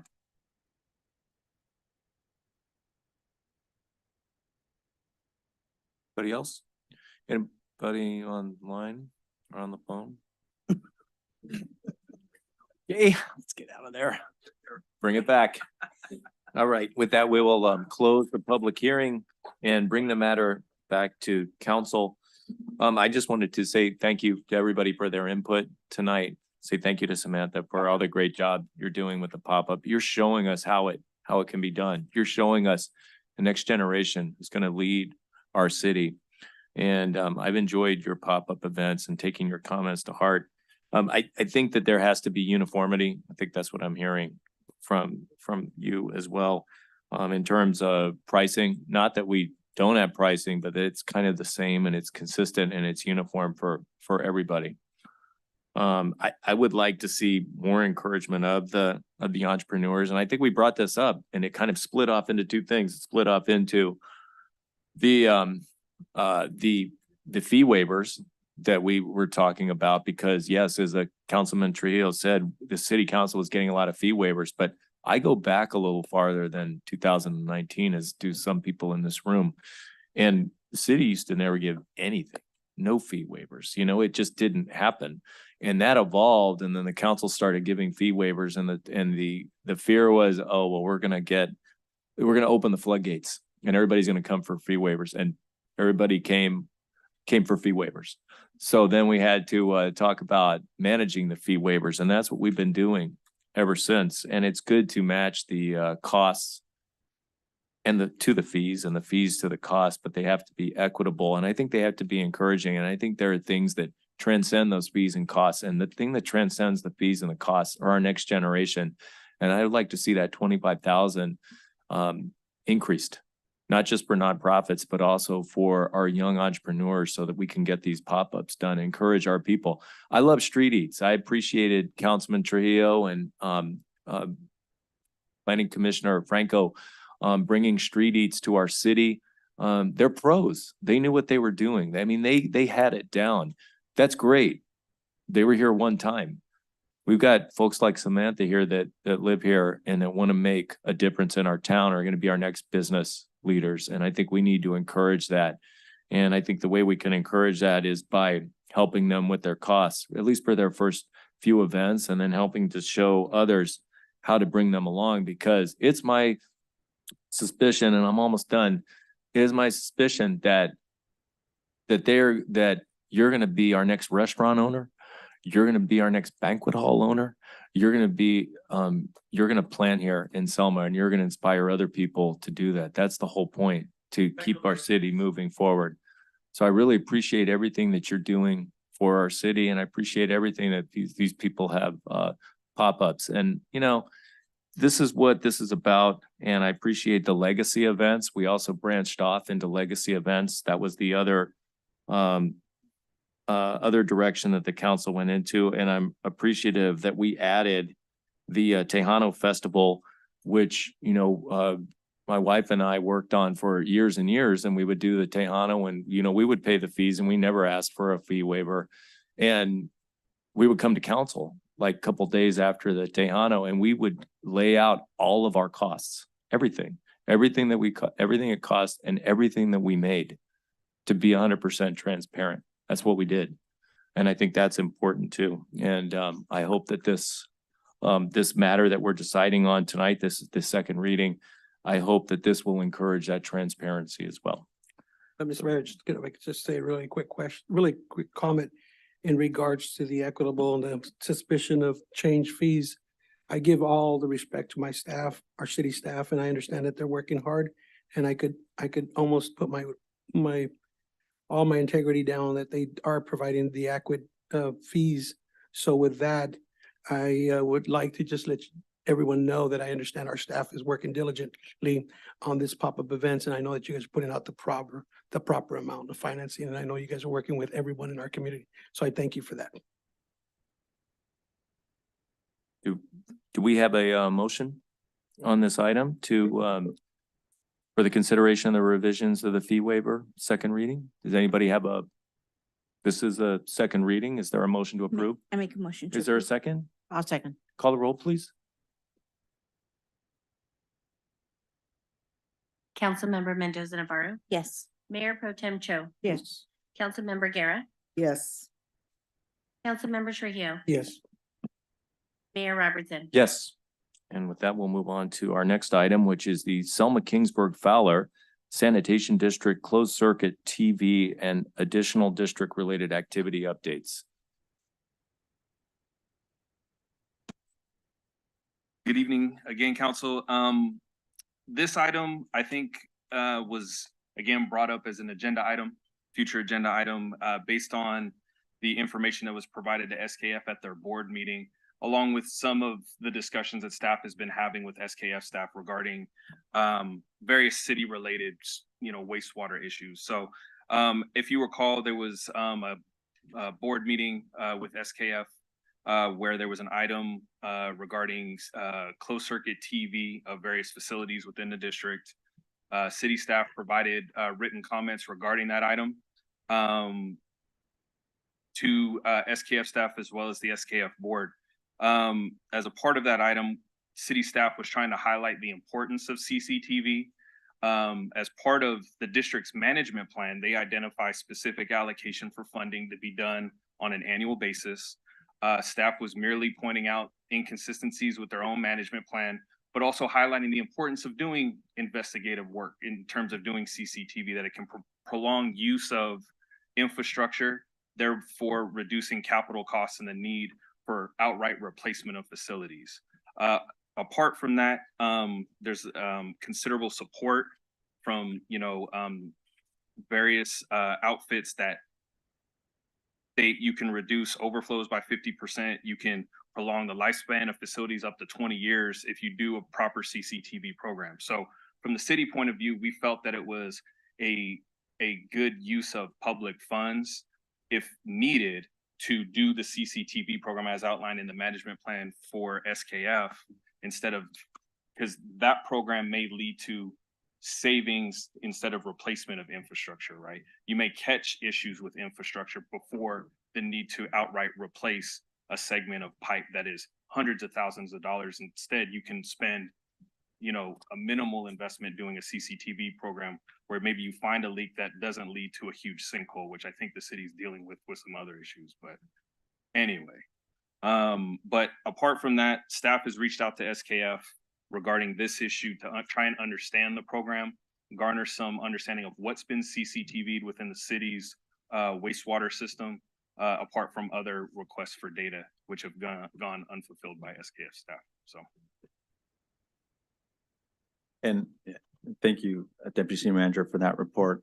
Just to add to Mr. Keene's staff report, he alluded to requests that we've made for information to the district.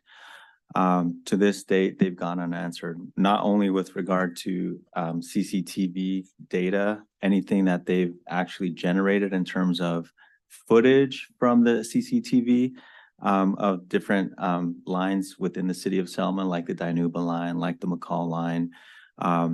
They've told us that they don't have that data.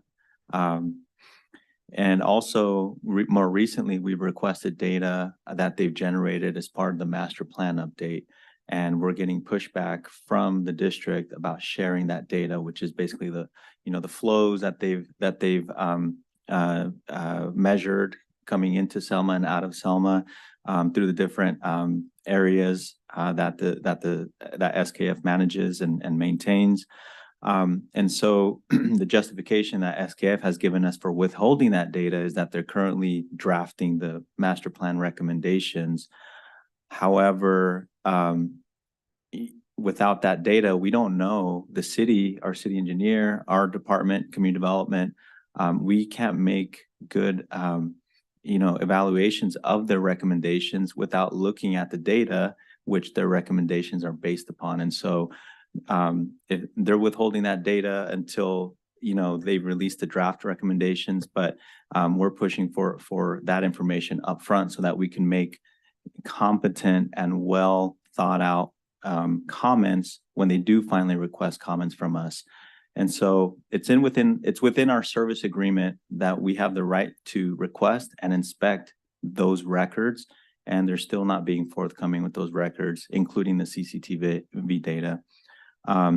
Further, on the next SKF board meeting is on November 9th, this coming Thursday.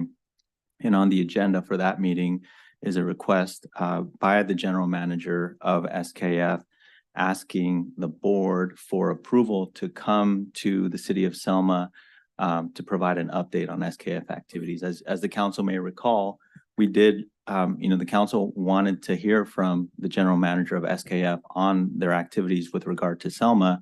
And to this point, she has declined, citing various reasons for not being present.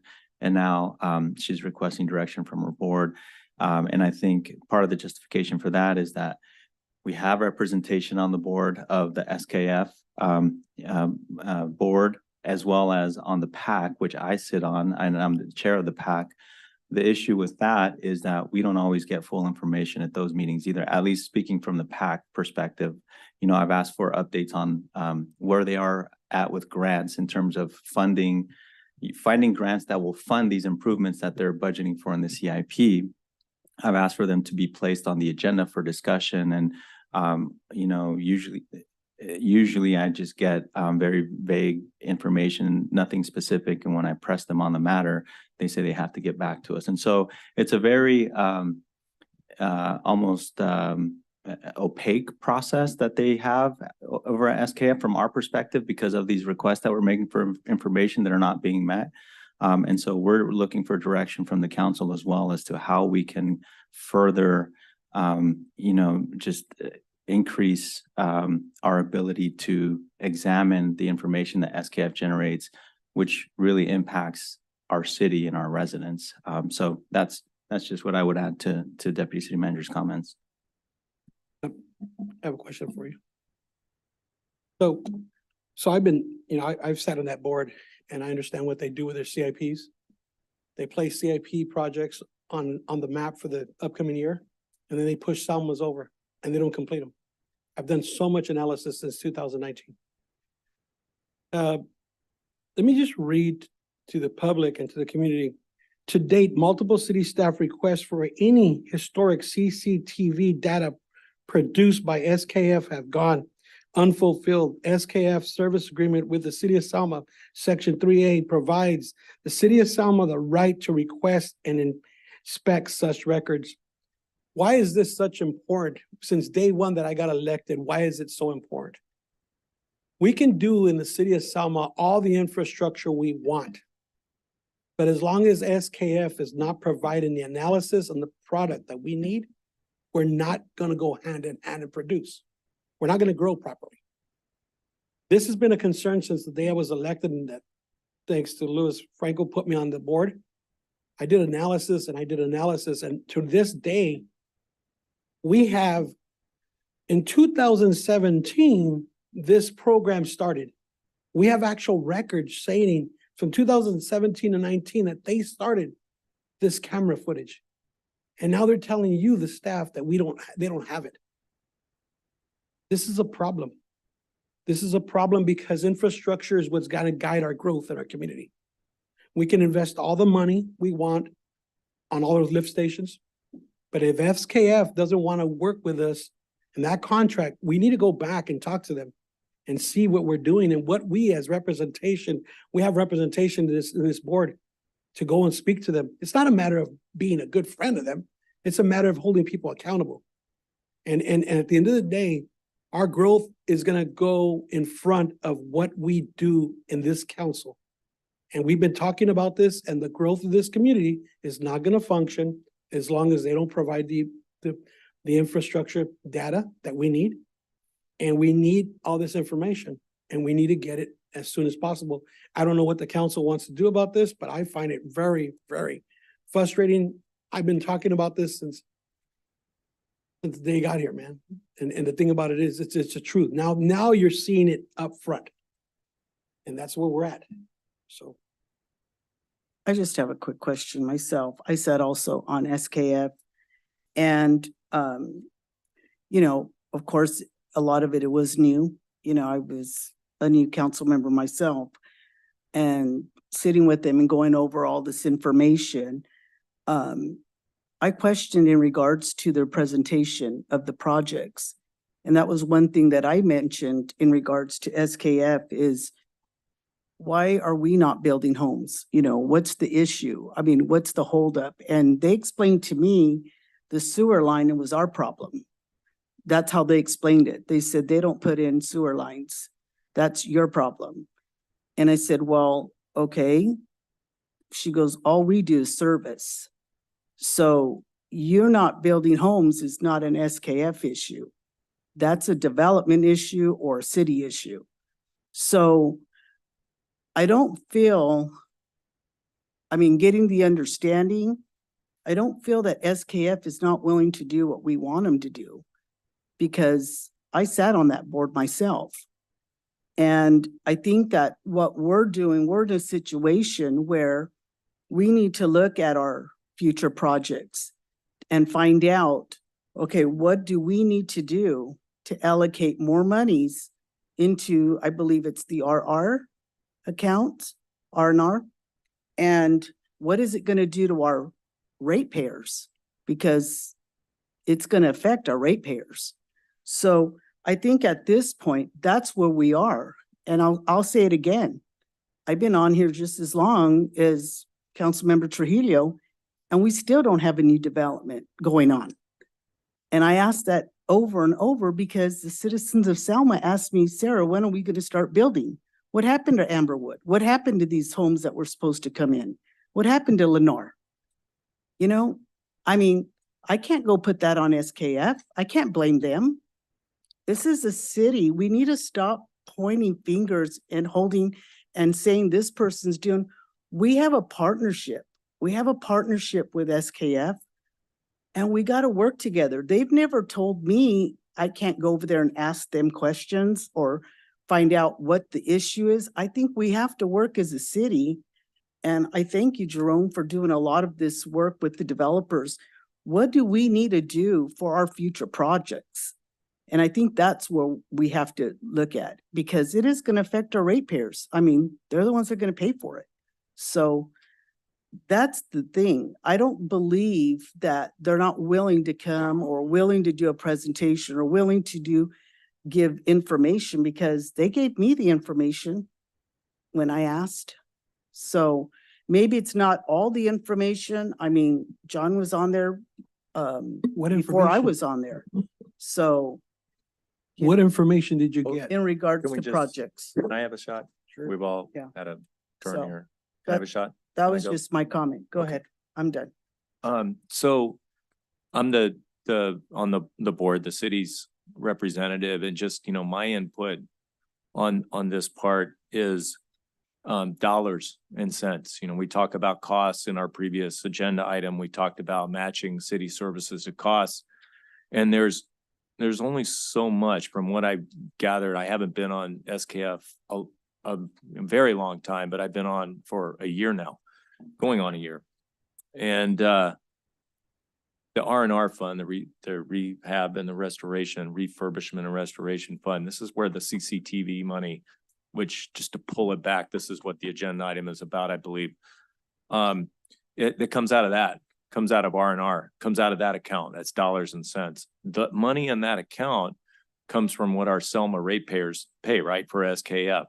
So if we want to get more CCTV funding, that cost is going to have to be borne somewhere. It's just economics. And so that means that line replacement and line work will have to either be put off or the rates will have to be increased or the reserve will have to be tabbed.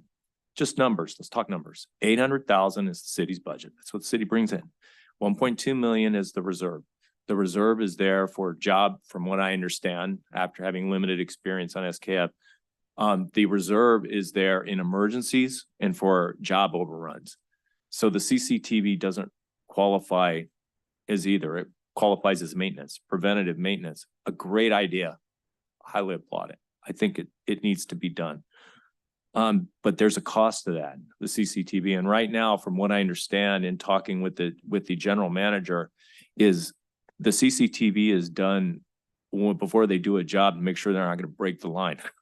So they're not even to the preventive maintenance part on that.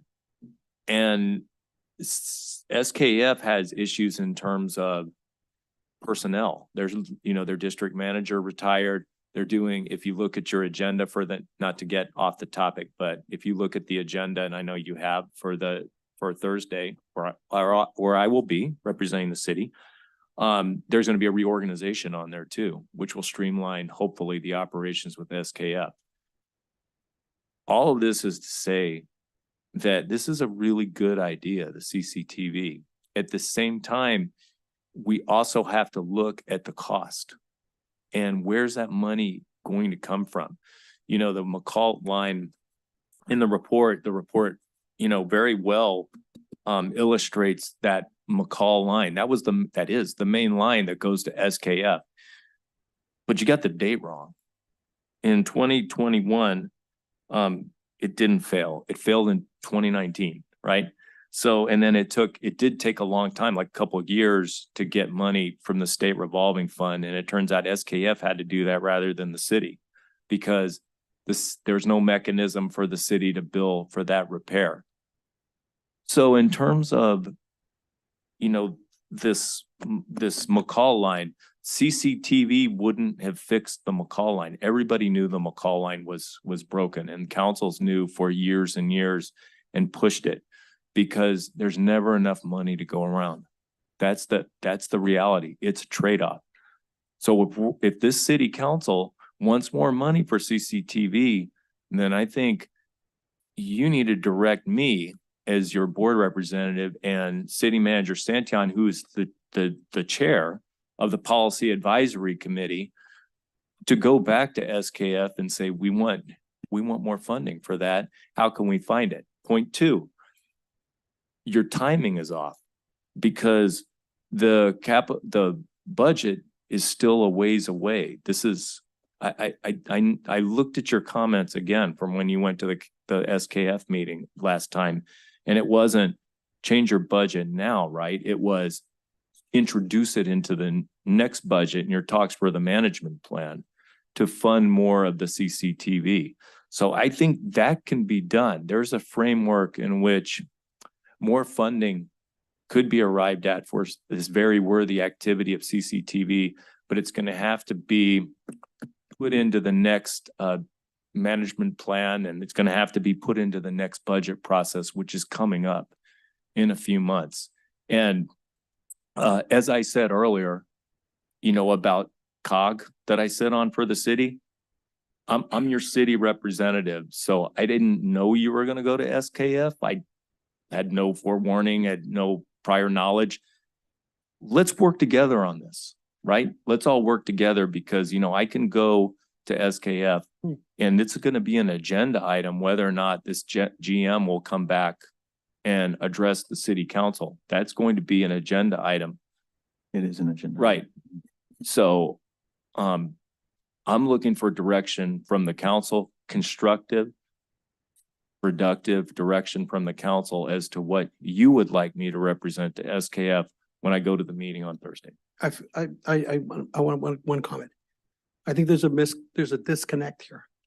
This council has, I understand you appointed yourself as the SKF representative. I understand that you feel that the City of Selma staff has a disconnect with SKF's evaluation of how they're managing the CIPs and how they've been managing the last 4 or 5 years, from what I understand what you just stated. Then you misunderstood. Okay, so then maybe it's just a little further, but this has to have more discussion because it has a lot to do with the direction of this council. This council 2 years ago voted to add money to do the lift stations and to build all the infrastructure in this community. You're stating that the infrastructure has nothing to do with SKF. And right now, as a representative, when I sat on that board, every CIP project that was put on that committee on SKF was pushed out. And there's information gathered that all our CIP projects would be pushed over and Kingsburg and Fowler's would be actually given. And the question I have is, you're telling me that if the majority of this council and the council wants to go to the direction where you want to have more if you want the cameras to be put, it's going to cost the residents. But in fact, that's not a true statement because many years ago, we had discussions and actual paid out. This project was already being worked on. And now our staff's being told that they have no information. That's a lack or a disconnection of our city getting information from SKF.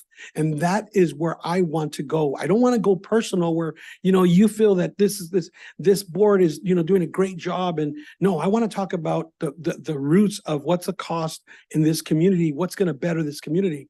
And what's going to better this community is for SKF to do a plan and to work with our staff so we can get a joint venture.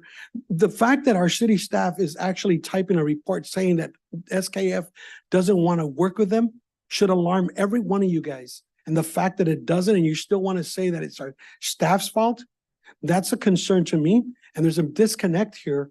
And I want to make it very clear, Mr. Mayor, you put yourself on the board, but the council is the one that gives you direction as to what to go say at that board. The majority of this council. You can't go and say what you feel. You need to go and say and ask the questions we, the majority of the council, ask you to do. Is that correct? So Is it correct? you said I appointed myself to the board per the JPA. I am But I'm asking a question. I am appointed to the board. Okay, but do you? So I am appointed to the board so by do the you JPA. take- It's do you just a take simple. The it's- question I it's- have. It's the procedure. What It's the questions- normal what procedure. questions do you want him The to go back? question and- So if you want me to say something to SKF, then give me direction. That's The what I'm question asking for. the question Yeah, I what have, question? the question I have is, do you take the direction to this SKF board as you, as the mayor, or do you go with the council and we ask and we go and we facilitate that to the board? What? So I'm a human being who has the right of free speech, so I can. Not in this board. So I Well, can I attend. sit on I this can attend- council I can and there has never been a question that this council or the majority wanted to tell the mayor to go back and tell SKF, this is what I want. I sat on there, not one have ever asked me I thought- to go and ask questions. I thought I asked. sorry. I thought I asked for direction from the board on this Okay, topic. so the So que- on point- every I'm topic, am still- I gonna I'm ask for still- direction of the Well, board? That's, no. do you mind, sir? The reason, We're not the, you're so the not reason, so talking the right. reason why I was asking this question is because at the end of the day, we as a majority, this body doesn't represent, this body, this individual council doesn't work individually. It's a dais, the majority of this dais, and right now I have a staff typing out saying that SKF is not working and not giving information to our city staff. That's a concern. So what I'm saying, Mr. Mayor, is I want to get everything out in the front. That if we, the council, express our feelings to say, this is a concern to us, will you go and relay that message? Because at the end of the day, it has nothing to do with what you feel personally, if you like them or not. It has to do with numbers. It has to do with the city's growth. So right now, the question I have is, if the council feels it's important, and it is, to let SKF know that our staff needs the information, they need to provide it. And I want to know if we have our appointed person to go there, then that person's he's not gonna relay the message, what we're asking, the majority of the council? When have you asked? What When did I have they just, what asked? did I just ask for? I asked for direction from the council on this agenda item. And I really don't know what nonsense I'm hearing from the right of me, but if council has direction that they would like me to take to the SKF, I will gladly take it, and I will reiterate that. As a human being, I have the right of free speech. So I will go to the SKF meeting and I will express my right, my First Amendment right of free speech. However, on this agenda item, which is of interest to SKF because they made an agenda item about whether or not to come to the city of Selma. I think it's very important for me to relate what the three on the council as a majority would like me to say. And I would be more than happy to do that. Instead of asking me all these questions, maybe just tell me what you want me to say to SKF on this topic. Can we just cut to the chase? So this is what my concern is again, the growth of the city is in the hands of SKF. I remember sitting here in 2016 when they were talking about this. I'm sorry, I'm talking. You yelled all you wanted, but let me Person talk. at a time, please, guys. So I sat in this room in 2016 when they were presenting about this TV, this monitoring system, and they were showing, and so now they're saying that they don't have records of this information. And, as far as the growth of the city, yes, it is on their hands because of the fact that I had developers that talking to me about building something on the corner of McCall and Dinuba, but they couldn't because SKF said, no, we can't facilitate there. So yes, the growth of the city is in their hands. I mean, that's just we've, as council, as a majority of council here, designated a lot of money to, you know, basically, develop our infrastructure and have that growth so we can have the developers, build what they need to build. So my question is, why are they not answering the emails or why is there not any communication with our staff? Our staff has the staff report. These are the actual questions that they have, and we're needing a response to it. So my directive would be to you is to ask them, why are they not responding to what the staff is asking for? Why are they not coming in to give us the documents that we're asking for them to produce? Again, you know, this whole camera, I remember it was working because I remember they showed a video back in 2016 when I sat in that audience and I came into the meeting on a whole different topic, and I was very impressed actually, because I thought, oh, this is, you know, good information. But as far as, again, you know, the growth of the city is in the hands of SKF, because just simply, if they don't have the then we can't have growth. So yes, it does, our growth is in their hands. And so they're keeping us from growing. And since I was on council and I said I wanted to run, was I knew there was a bottleneck. And this, to me, is the bottleneck, because we cannot get any growth here because of the lack of communication. So the information that needs to be produced. So that's what I would like to see is, why are they not responding to staff? And I would like them to you know, produce this information within, you know, like 30 days, you know, give them the 30, 60 days, you know, whatever it is that they need, but no longer than that, because we've been waiting a very long time for this. Like I mentioned, 2016, that's 7 years ago. Your own quick question for you, McCall and Dinuba. My understanding is for that developer, the issue was there wasn't enough, there wasn't sewer line there. It wasn't SKF sewer line. That's different, right? They have to put in the sewer line. SKF maintains it. To a certain extent, that's correct. I think there's limitations on capacity for that sewer line, and that's why it's being replaced all the way to the railroad. Okay. I mean, that's just, I've heard that from 3 different developers, that it's because they got to put the sewer line in. Okay. City manager. If I may, just to help the discussion along, you know, staff's recommendation in terms of what we find it important for us to receive from SKF are these 3 things. For them to provide any CCTV data that they've generated in Selma since they've started planning CCTV, because it's concerning to us that these are budgeted items within the R&R fund, yet there's nothing that they've produced with those funds that they've budgeted. Secondly, the modeling data that they've generated, not just for the current master plan process that they're undergoing, the master plan update process, but the data for the previous master plan process from back in 2015, I think it was. And third, with regard to attending the Selma council meeting, I think it would be very beneficial if the mayor encouraged or voted in favor of the general manager attending the council meeting to provide council an update.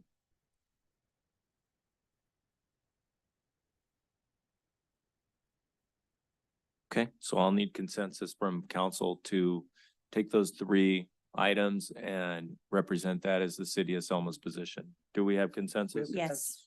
Okay. Mayor, I'd like to know, I want to review as to why they're not getting back to staff. Can you find out? Okay. I think that was someone else's 30 or 10 comment. days. So we haven't formally submitted a Public Records Act for this information, which we're well within our right to do so. However, within the PRA code, they would have to respond within 10 days.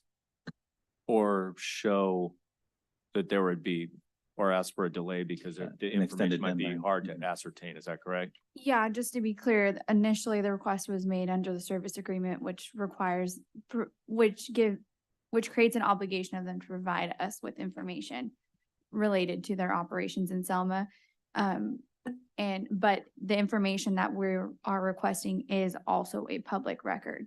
So, I think that would probably be the next step, is to make a formal public records request. And in that case, they have to respond within 10 days.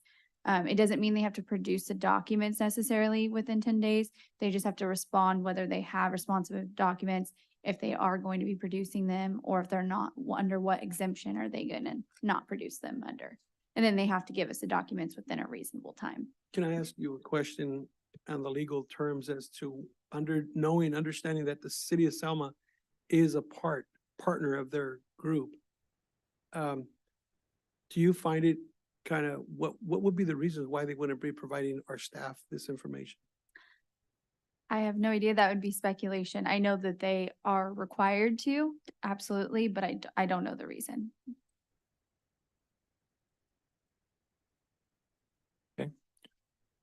Public comment?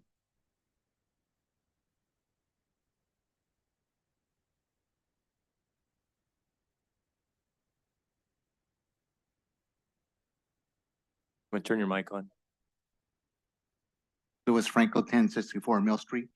So just for clarification, the city never asked for CCTV in the past. Way back in this time frame when we came discussing early when I came on council, the inquiry was, why aren't our repairs being done in a timely manner? They seem to be waiting for a failure, fix a failure, and then do so. And that's when Veronica stated, oh, what we're doing is, rather than a capital improvement fund projects like we're doing in Kingsburg and Fowler, we're using your budgeted R&R money to do a broad CCTV scan of the whole entire city of Selma, which will allow us to prioritize which repairs are most pressing, and therefore, tackle the most high priority end of life parts of the council. So back then, 2017, maybe early 2018, Veronica stated to me, or the current GM, that they were in the midst of doing that. And that's why in a few meetings ago, Mr. Mayor, I asked you, did they ever finish it? And that's when you said you would inquire and say it would report back. But it's nothing that which I did. Yes, you did. It's nothing that the city went back in time and said, we want you to do this analyzation of our sewer system. It was their methodology, which is sound.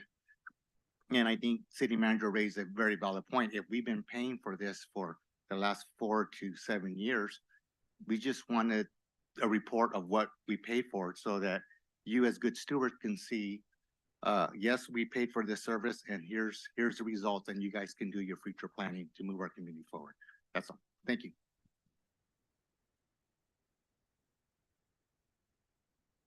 Anybody else?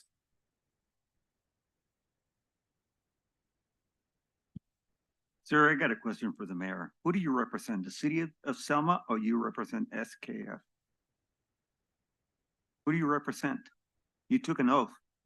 Who do you stand here and represent? The city of Selma with the city councils, or you're representing SKF? I want you to find out. I want to find out. It's not a laughing matter. I want you to be truthful. No, your tone is so accusatory. It's like, if I say the wrong answer, are you going to No, accuse me of it's being simple. a You traitor? gotta choose one or the other. You're holding oath that you're gonna represent the city of Selma. So who are you representing here? I mean, it's the way you were talking right now. It sounds like you represent the other party instead of the city of Selma. So I'm asking you, who do you represent as the city mayor? Are your obligations for the city of Selma, or your obligations are for the other party, SKF? The other party? Oh, the other party? So what do But we have no, you is as that a what you mayor? said? No, I'm trying to hear you. It's hard to hear you with the reverb. So ask your question again. Who do you represent as a city mayor? SKF for the city of Selma, which you took an oath that you were gonna represent us as the mayor? So I was elected at large as the first elected mayor for the city of Selma by all the people, not just in districts, but by the whole I city. understand that, sir. I just asked you a simple question. Just come back with a simple question back. And Who do the, you represent? and the answer is I represent the city of Selma and I carry out the duties as the mayor So to once you represent. act Don't like a interrupt city of me. Selma You asked me a mayor. question and I'm giving you an answer. Do not interrupt me. Or Act I like won't, one. or I won't answer. Okay, act like one. Okay, you can insult me or we can have a. Go ahead. adult I'm gonna let discussion. you answer. Go ahead. So I represent the city of Selma. Let her step in. Yeah. No, wait. you don't have to step in. Okay. It's okay. Okay, I represent the city as the mayor, and as the mayor, I am the appointee to the SKF Sewer District, which is a JPA, which is owned by the three cities, Selma, Kingsburg, and Fowler. I have a fiduciary obligation to represent Selma's interests at the SKF meeting. I have a fiduciary duty to represent the city of Selma's interests. When you asked me to find your son a job with the fire department I and never get him asked on you the that, fire sir. department. Sir, you're out of line. Sir, you're out of line. I Bullshit. didn't do that because BS. that's not That my is duty as the mayor. BS. Yes, sir, you're out of line. You know what? You don't represent the city of Selma. You represent SKF. Because the city council is directing you to go ahead and represent the No. city of Public Selma, comment and you're is not over. doing that. Okay, Sit down. thank you, Mr. You know, Cervantes. sir, Thank you. Your you time out of has line, expired. and you're just a dumbass mayor. He should be asked to leave. You'd be embarrassed. It's okay.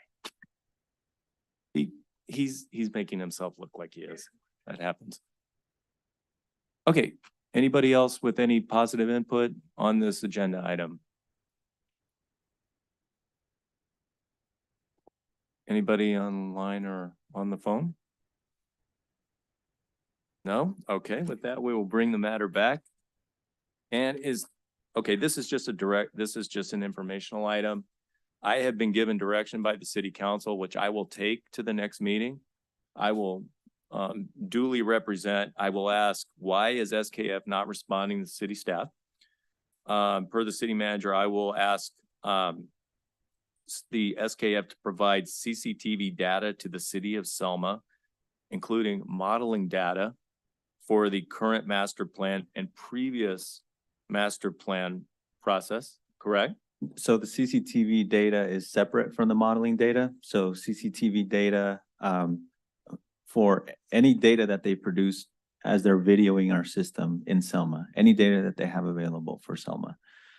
Secondly, the modeling data that they generated for the master plan update and the previous master plan. So two different requests, CCTV data and the modeling data.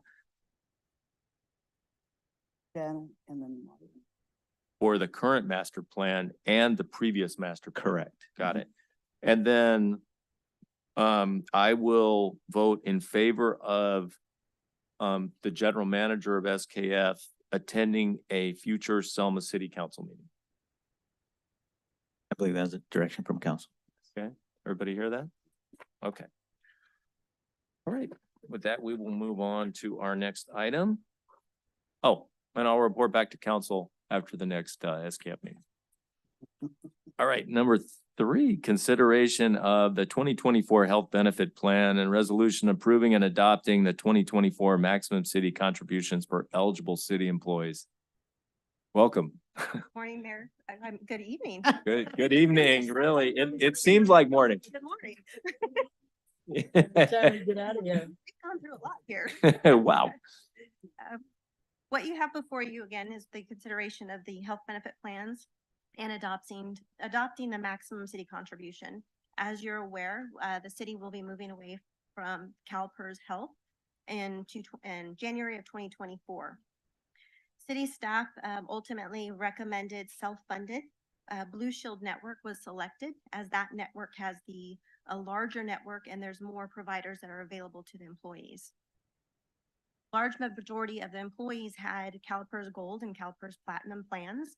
And we requested that plans were structured similar to those, either equivalent or better than what those plans were. We received the plan information, and prior to providing all of the plan information, a health benefits committee was established. And what this is there's representatives from all of the bargaining units as well as the retirees. So we brought them all together, we had a meeting, and we presented detailed information about the plans that were presented, as well as the rates that were proposed. And during the meeting itself, it was one to where, because it's a self-funded plan, staff and the Health Benefits Committee have the ability to make changes to the plans itself. And several of the things that were discussed and that were proposed and ultimately adopted was there was a copay amount on one of the plans that was discussed that it was, well, why is it, 25? Why can't it be 15? And it was voted to be 15. So we changed it. One of the other things that we talked about as well is that the lens allowance for the vision, it was 130, but we upped it to 180. And that was the consensus by the Health Benefits Committee. Another item that the Health Benefits Committee did as well is that they had the option of selecting the different health dental vendors, and they ultimately recommended the Delta Dental be selected, and that was by majority vote. And the Health Benefits Committee, they'll actually have future meetings. We'll have quarterly meetings to discuss all the claims that come in. So it'll be a very interactive process. And why I say that is because all of the rates and the plan structure were provided to the Health Benefits Committee.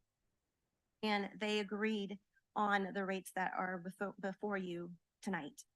It is longstanding practice to establish the maximum 90% contribution from the city, and it's based on the lowest premium rate. So before you have 4 plans. The lowest premium rate is option 2, which is the PPO with a $500 deductible. So city staff is recommending that be considered the lowest plan, which it obviously is, but also to establish the 90% city contribution max from that plan. So based off of that, I just wanted to let you know that the plans itself from 2023 to 2024, there was a considerable difference from them.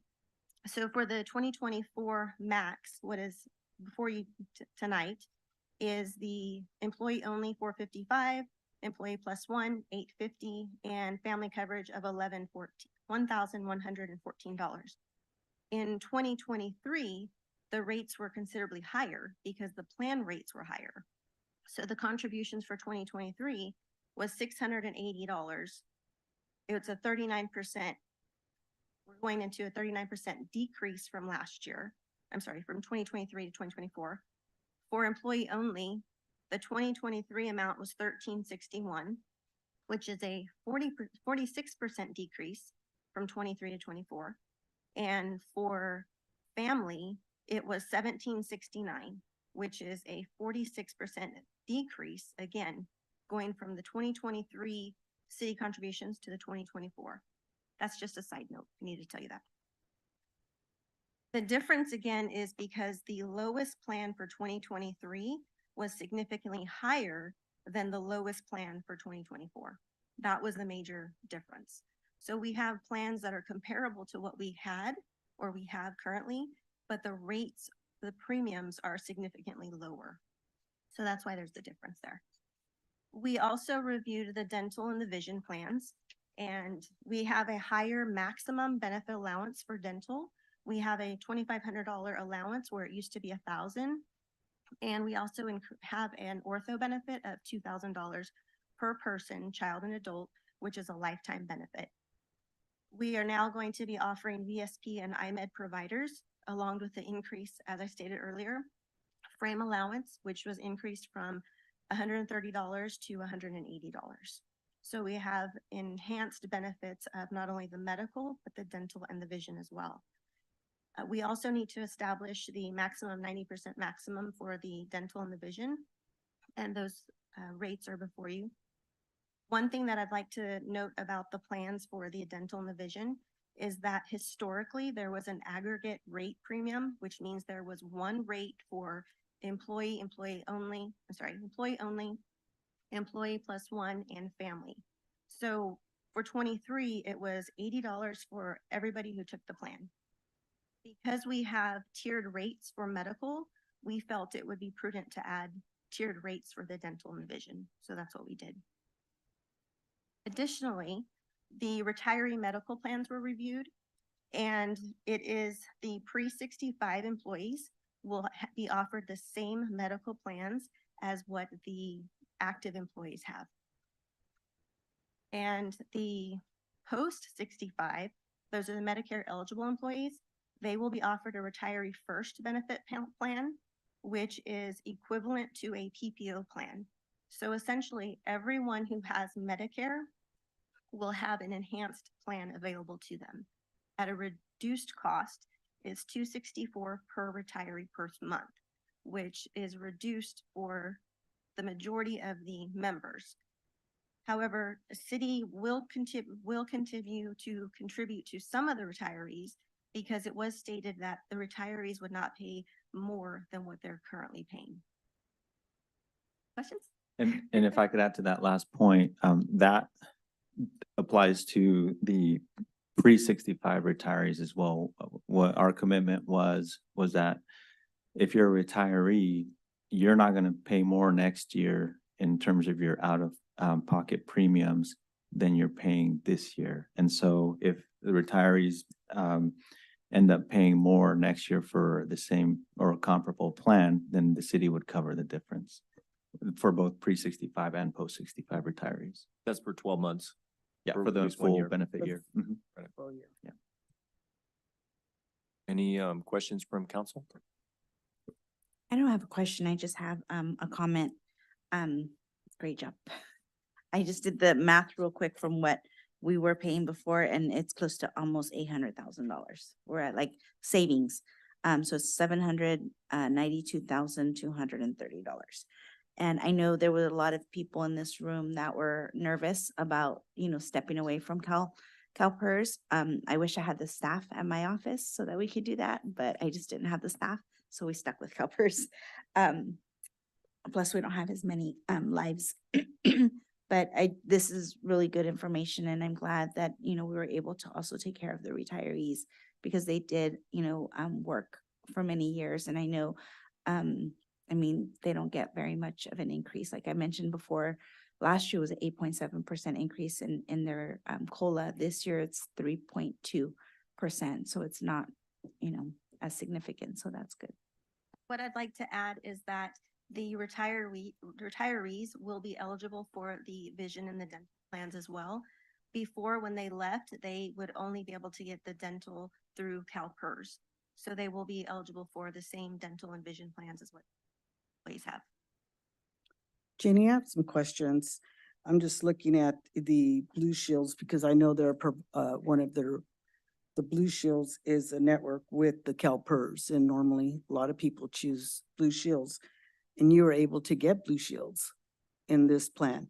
So are they also going to provide the same providers, are they giving them that same network, or are they a different network? It is the same network. We actually have 4 different options. So one of them will be a full network, one of them will be a narrow network, and it really depends. And we've provided the information so employees can actually look to see if their doctor is in what network. So if they're looking, for example, an EPO, they can look to see, is my doctor in this one before selecting.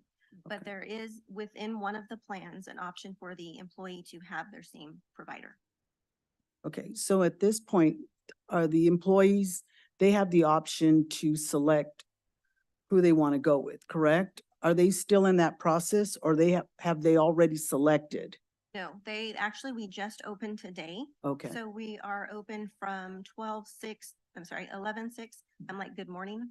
So it's 11/6 through 11/22 is when they have the option to select a provider. So this is a significant decrease So is it safe to say that pretty much everybody's is going to their rates are gonna be lower than what they were paying before? Potentially, because if you have an employee who's looking for option one, which is the more expensive one, Mhm. not necessarily the better plan, because they're all really good plans. It just depends, do you want to pay a little more to not? So for example, the option one plan, when you go to the doctor, it's 100% covered. Everything is covered. Whereas a PPO plan, you have a deductible. Right. So it just depends. Do you want to pay a little bit higher rate right now for everything to be covered? Or do you want to pay a reduced rate for a PPO plan, meet your deductible, and then it's covered? It's just Okay. what they're wanting to do. So this is being explained to the employees, correct? Yes. In detail. Yes, and we And- also have a health benefits fair that's scheduled for the 9th. Mhm. And all employees have been, it's not a requirement for them to attend. It's highly recommended because Okay. we will have vendors on site to answer any Okay. questions. Okay. The reason I'm asking is because I did receive 2 phone calls from employees that stated that their plan went up from 79 to $260. And I'm thinking, how could they have already received that rate if we're just talking about it now? So the rates went out this morning as far as like, this is what it could potentially be. Mm. We didn't anticipate a change, but should there be a change, that's something that we can definitely provide information. Okay.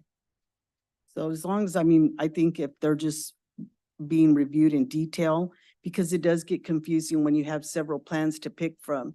You have to kind of design it to what's best fit for your family or for you as an individual. And sometimes people don't look at the right category.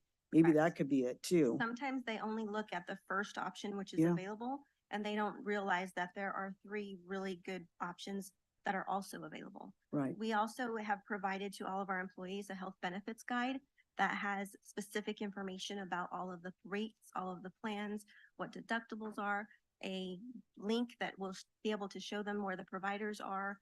It's a very comprehensive health benefits plan that we've provided. Thank you.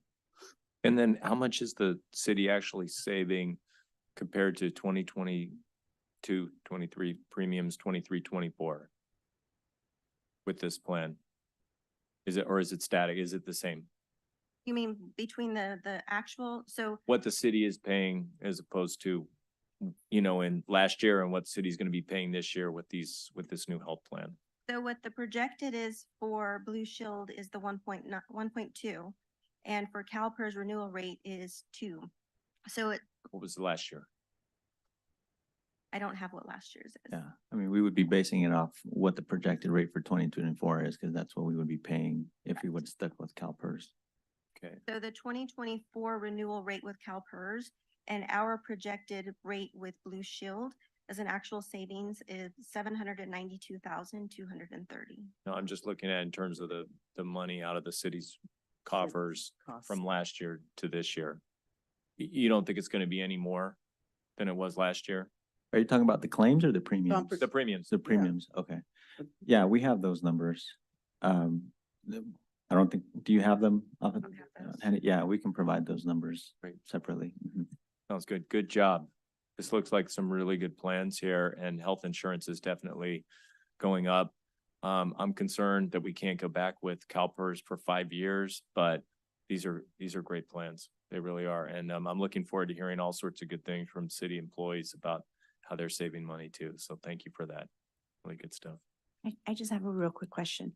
I think you mentioned in your presentation that I think one of the cost was like a 47% decrease as far as what the city was gonna be paying. I think I heard Yes. 47 or 49%. So that's less money that we're paying out, right? That's the way I understood was the Correct. premiums? Yes. Okay. But you'll send us the information. Thank you. We have a member of the public who'd like to say something. We're saving money on the premiums, but it's a self-insured plan. So the city is going to be paying the claims out of their pocket. So money that you're saving on premiums, you're paying your claims with. So I don't know how you're going to save money when you're paying claims for 180 people. As far as the retirees are concerned, we were given one option, retiree first plan. We had other options. We had about 4 different options through CalPERS. One of those options was Kaiser. That was cut out completely. If you have Kaiser, you either have to go with the Blue Shield plan if you're pre-65. If you're post-65, you have one option. That's it. And if you don't take that, we were told you can go on your own and go straight to Kaiser yourself if you want Kaiser. If you want to go to a United Health plan or any other plan, you have to go and get that on your own. And you would no longer be under the city umbrella. The dental and the vision were never part of CalPERS. They were separate companies that you had the option to pay. As a retiree, you had to pay that monthly premium. And the same with the vision. It was the vision, the dental was self-insured and it continues to be self-insured. The vision is fully funded and it continues to be fully funded. Yeah, so just Quick question, Ms. Salas. You said that you worked for the city when it went to CalPERS. Was it self-insured before? yes, it was. And that's the reason we went away from it, because it was costing us a lot of money because of the claims that were Paying the involved. claims? They were having to pay the claims on top of the premiums, and it just got out of control for the size of the group that we were. It made more sense for us to be part of a large group and have those premiums. And I understand that CalPERS premiums have gone up, but they pay all of our claims.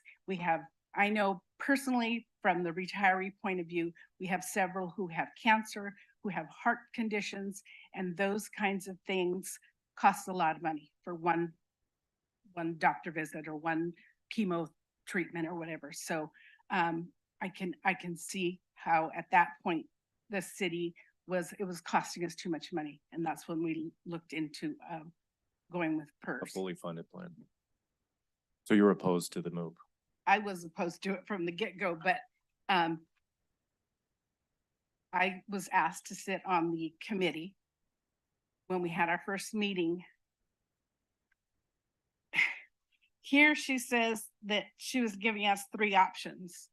When I went to that meeting, I was handed a form and said, we're going with the Blue Shield network, period. I don't recall being given any information on network by design or by Cigna network. I ate into your time, so take a little longer, but it looks like our time is up. Thank you for your input. Any other public input at this time? Bring the matter back to council. Are there any comments before there's a motion for this consideration of the new health plan, benefit plan, the 2024 health benefit plan? If not, is there a motion?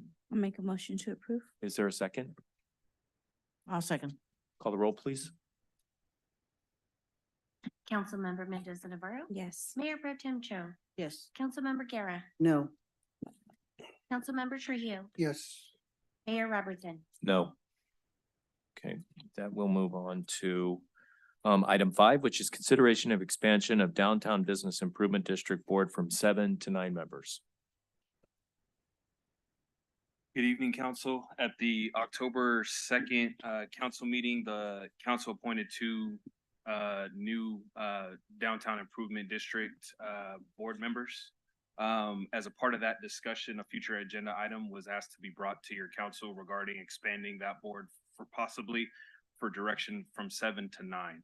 So staff provided some general information regarding bid operations, the management plan, the ordinance regarding the board size, and what would be required would be a revision to the ordinance if the council wanted to expand the membership from 7 to 9. Some considerations regarding expanding boards would be, you have more people needed for a quorum, which is a relative issue if you get people that are willing to participate and volunteer for the board. So it's a relatively minor issue. Apart from that, staff's available for any questions or comments. I think members from the bid are also here to provide comment as well. Thank you. We have any comments from the city council at this time? You know what, I have a comment because I'm the one that actually asked, because of the fact that, I believe that the bid is it's so important for downtown, right? And I also believe that more adds more. And, so that's the only reason why I was asking if you guys go extend it, but if the council wants to keep it at 7, I just feel that more people getting involved and more input, I just think that it gets more of the businesses and more input, and we need more input in our downtown, so that's the only reason why. Their input? Jerron, I think we have 2 candidates that want to be part of the bid. Is that correct? I believe there's 2 applications available. It would be up to council whether to reopen the application process for more, qualified candidates to consider as part of that process if you choose to. But I believe that there are 2 other applications currently active or that we have record of 2 more members. Would we need a modified motion to stagger the membership dates just so that we don't lose all of them at once? If I everybody think gets that on? might be a consideration as part of the revised ordinance in terms of talking about terms and when, certain terms come up, maybe some in January, maybe some in July, whatever the will of the council is to stagger those terms. Great. Mm-hmm. Do we have members of the bid who would like to say anything at this time?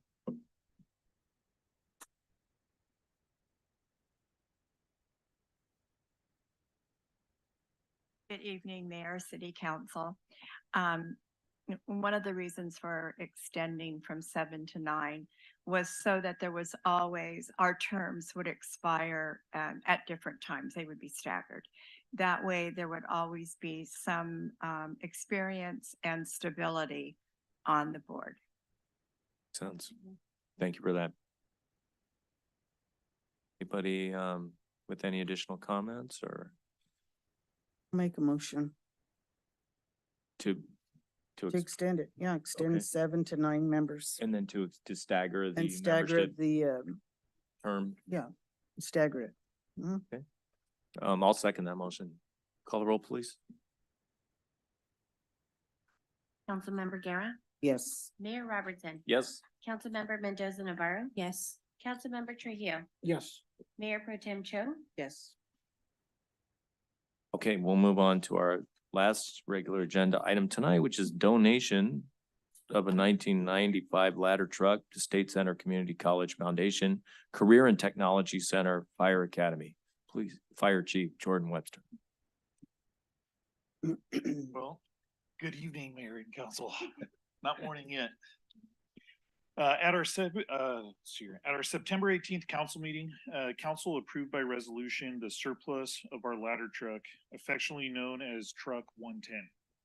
The resolution gave direction to the city manager to sell, donate, or dispose of the surplus vehicles and equipment. Tonight, I wish to share with you what the future holds for this piece of fire apparatus. Truck 110, a 1995 Spartan 75-foot aerial fire apparatus or ladder truck, served the community of Selma and the surrounding communities for the last 28 years, far exceeding the expected service life of an aerial fire apparatus. Truck 110 reached its 20-year expected service life back in 2015 and was in continuous operation until the arrival of Truck 111 in 2022. Truck 110 has been maintained meticulously throughout its service life with the City of Selma and continues to be mechanically sound. Fresno City College Career and Technology Center is home of our local fire academy. This academy is responsible for providing the region with a highly trained labor force of firefighters. Fresno City College Fire Academy not only serves as ground zero for the future of the fire service, it also serves as the campus for our staff to receive additional training and education needed for career advancement.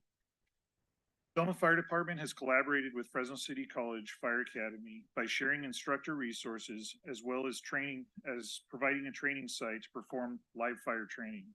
This partnership is critical to both the City of Selma and the Fresno City College Fire Academy and essentially places the City of Selma on the map as a premier fire department invested in the future of well-trained and capable fire service.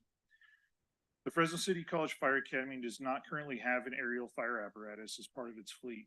The donation of Truck 110 to the Fresno City College Fire Academy would provide additional capability and instruction by giving students exposure to the aerial fire operations. The donation of Truck 110 would also serve as a marketing tool for the City of Selma, as Truck 110 will retain some of its original branding that will remain visible to the students of the Fire Academy. The Fire Academy has expressed great interest in the possibility of adding an aerial fire apparatus to its fleet, and this donation will fulfill the goals of providing a wider array of resources to the Fire Academy students. This is not an action item by council, but I'm happy to answer any additional questions that you may have. Thank you for that, Chief. Does council have any questions for the chief regarding Truck 110? Just great job, Chief. And I think that would be a great asset to the state college or this junior college for them to use it, and, you know, something that they'll be able to probably train on. So great use for it. Thank you. Anybody else? I think it's great that we're keeping some Selma branding on that, so we kind of retain that association with this, with Truck 110. Definitely served its useful life and then some. Yeah, so it says the City of Selma up on the aerial, and that big sign on the side of it stands. So that's Nice. Community have any public have anything to say on this topic? With that, we'll bring the matter back to council. This is not an action item. It's an informational item and a great one at that. Great way to end. And we will move on to staff reports. City manager, anything? Sorry, future agenda. Oh, I sorry, have one. future agenda items. Does anyone have any future agenda items that they would like to raise at this point? I'd like to place an agenda item for for the next city council meeting as a part of a discussion to set a format. As you recall, as part of the city manager's contract, we council are required to evaluate him on a yearly basis. Failure to do so automatically gives him a contract and extends his contract. I think that it's important that our community and us as council set up parameters for our city manager to adequately evaluate him. I feel that it's really important that we as council put it on the agenda and actually set a format so we can have a good discussion. I think that, you know, the fact that our city staff's moving forward and our city staff is doing a tremendous job. I think that, you know, I always believe in all the 24 years that I worked at a company, I wanted a good, solid evaluation. That made me really good. So I feel that the only respectful thing we can do as council is to actually set a good format, set a good priority listing of what we need to do. And I'd like it to put on the agenda so we can start working that process. Be required on closed session since.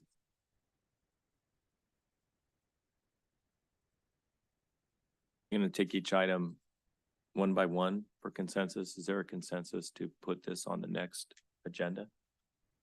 Yeah. Okay, so there's consensus on that. Anybody else with any future agenda items? Yeah, and I would like to put on the next agenda to get our credit rating, to find out where we stand. Also request status on the loan for the 2 million or $20 million loan to the city. And then also future development, future businesses, any new business coming to Selma. Is there consensus to put these items on a future council meeting? That's three items. Just to clarify the first item, Councilmember Guerra, you're asking for the city's current credit rating, correct? Okay. And then the second item is the status of the financing. The for $20 million sir, loan. for the super infrastructure funding. Mhm. Got it. Thank you. If I could request clarification for the third item. Is that a development project update, or is that a update on businesses looking to relocate to Selma? Because we're slated for the development update. Right, because I thought we were getting that every quarter, Every right? quarter, So we correct. just ended a quarter, so that should be coming. Correct. Okay, perfect. It's so, just to confirm, that's what you're looking for? Yes. Okay. And then I'll ask for an item. I would like to put on the next agenda or maybe even a meeting before that, if we need to have it, for ways that the city is going to correct the error of not putting the waste management charge on the cities, on the property taxes. Because if anybody's received their property taxes for their residential accounts, they won't have a waste management charge. You would have seen a Selma trash assessment. You don't have that on, none of us have that on our current property tax bills. So I talked with our representative, our county representative, who was in charge of formulating the tax rolls. And he said he would look into it, and I got a call from Oscar Garcia, who is the Fresno County tax collector. And there are several items, several options that he proposed. I believe he's already spoken with you about that, city manager. Oh, absolutely. We've already developed our strategy, which was something I was going to share via memo to the council tomorrow. Oh, great. So I would like to put this on a future agenda. I would like to know how this omission happened, how we can avoid it in the future, and what line of action that the city is going to take. Is that something that the city council is going to vote on in terms of the three options that the Fresno County tax collector is proposing? Well, I'm not sure which option specifically you're talking about, but I don't think that it's necessarily going to require a council option or a council action. So that was what I was going to outline in the memo to the council tomorrow. So it's not clear yet what that direction is going to be. Okay, so we'll see tomorrow your memo in writing from the county tax collector as to what the solution. No, that that'll be they're from me. proposing. It'll be from me, not from the tax collector. Oh, okay. But it will be based on the discussions Correct. that you've had with the Fresno Yes. County tax collector as to rectifying this issue with not having the waste management bill on the property taxes. Like, I mean, that's all I'm gonna say, because, you know, we're gonna have to talk about this in the future. So is there a consensus to put this on the next council or have an emergency meeting? That's up to the. Yeah, that hasn't been determined yet. Like I said, once we determine what the path forward is, then we'll decide. Good that. with You'll let us know. Okay, thank you. All right, anybody from the public have any agenda items they'd like to propose for the next council meeting? Okay. Good evening. I just gonna refer what you were talking about, the garbage and all that. I think it's right that it should have never been in the tax. I think that's a violation of Prop 218. I think it should be considered to move it out of the tax property, you know, because it's not right. You guys should be able to collect that money, not put it into the burden of on the property. Because if they don't pay, they can foreclosure that property on anybody's property. But second of all, it's a violation of Prop 218. So I think that you're right that we need to move it forward to somewhere else to put it in there, not to be collected as a taxpayers. Okay. Is that a request to put this as a item on a future council meeting? Yes. I just want to make a clarification for council that future agenda items are only for council only. If the public has items that they want to bring to council for you guys to potentially bring up in future items, the time for them to do that is in their oral communications. But I know this is new for council, so I just want to make that clarification. Oh, got it. Well, this was open to the public, so might as well speak about it. So you're the attorney, you should be looking the best. Sir, for the address city. the council, please. We don't address Thank staff. you. Thank Oh, you. I just comparing to what she was talking about. I want to correct her on her remarks. Thank you. Duly noted. Counselor will bring that. So when would we bring that up for in terms of people asking to put things on the council that the council members could then bring up for future agenda items. Would that be during the first oral communications? Yes, and so we noted it on the agenda too, just for clarity. It says council request for future agenda items not subject to public comment. So that way also the public knows that that's not the time for them to bring up future agenda items. If they have concerns about things that they want you guys to potentially address in the future, they would do it through oral communications. Similar to the way they did before you guys actually had a future agenda items. Could we Part of change the that? agenda. Could we change that and have a vote where they can bring it up during future agenda items? Not that you would vote for it. I mean, just could we bring it up as a potential future agenda item to raise a future agenda item? This is Yeah. getting down the rabbit hole, but you see what I'm saying? Could we bring that up as an agenda item to change that? You guys can structure the meeting however you please. So if you guys wanted to bring that up as a future agenda item and vote on it, you could do that. And we would revise the handbook to reflect that, if that's what you guys wanted to do. Got it. Okay, thank you. Okay, with that, we will, all right, future agenda items. So we will now move on to our departmental report. City Manager. Thank you, Mayor. Members of the council, just a reminder, on Friday, November 8th, I believe it is, or 9th, sorry, 10th. Wow, I'm way behind. We'll be closed in observation of Veterans Day.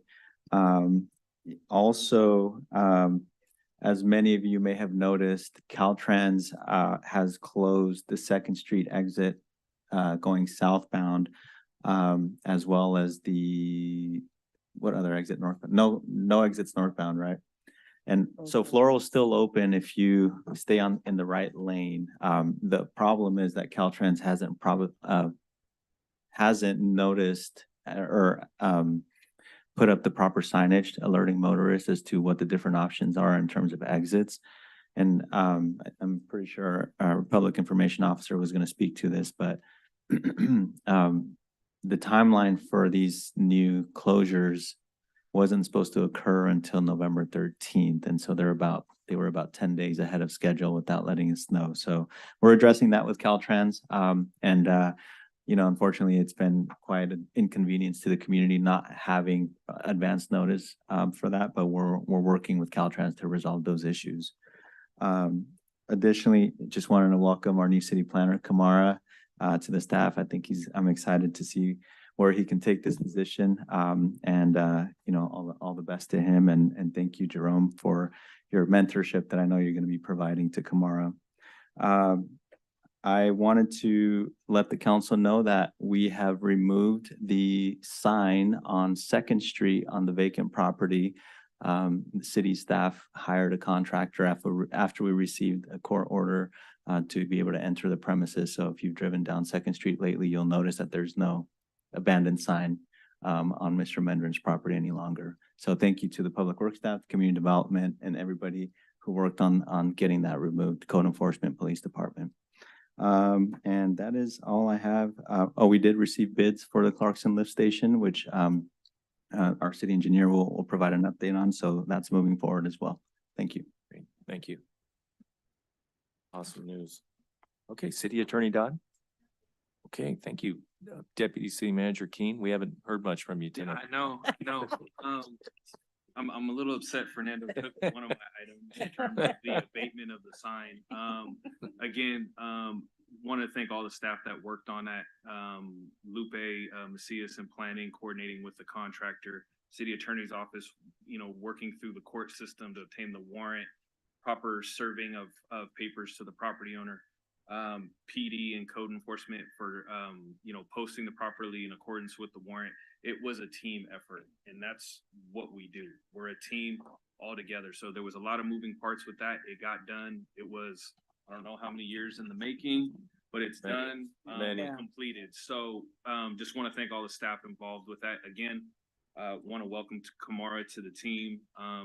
Again, team things, team wins, team Selma, all of those superlatives, but he's going to do great things. I have no doubt. Staff has been meeting with local development interests. We've met with, I think I'll share this one because already been shared, but the Starbucks, they are looking to start as soon as possible. Second Street and Sylvia, we met with them last week to go over their conditions of approval. They're looking to start as soon as possible.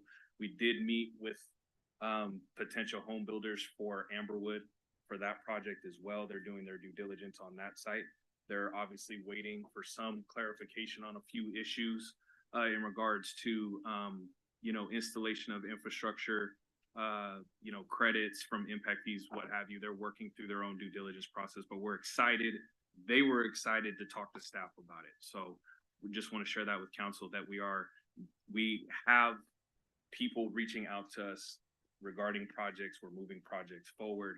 We're meeting with development interests to have conversations about what their requirements are, scheduling, timeline, and make sure there's clarity on what's expected from both parties. Because every project that comes in, we have to come to an agreement of what's going to be done, to what standard, to what regulation, and they understand those regulations and how to get there. So staff is constantly taking open invitations to meet with the public on these issues. Additionally, we're still expanding our OpenGov, reach. We've recently added fire to the OpenGov family. They're testing some of their permits right now.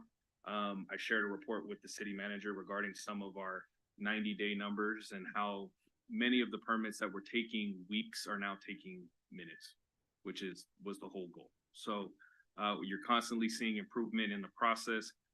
We do get complaints and we try to resolve those complaints as quickly as possible. With that, I won't take up any more of anybody's time. That's the end of my report. Thank you for that. Services Director. Evening, everyone. I'm going to keep this far because I'm usually the loudest, so I should probably move it this way.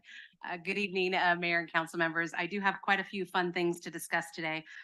This weekend at the Arts Center, Ride the Cyclone opens, and we're really excited to have this show in Selma. So if you guys have an opportunity, tickets are for sale.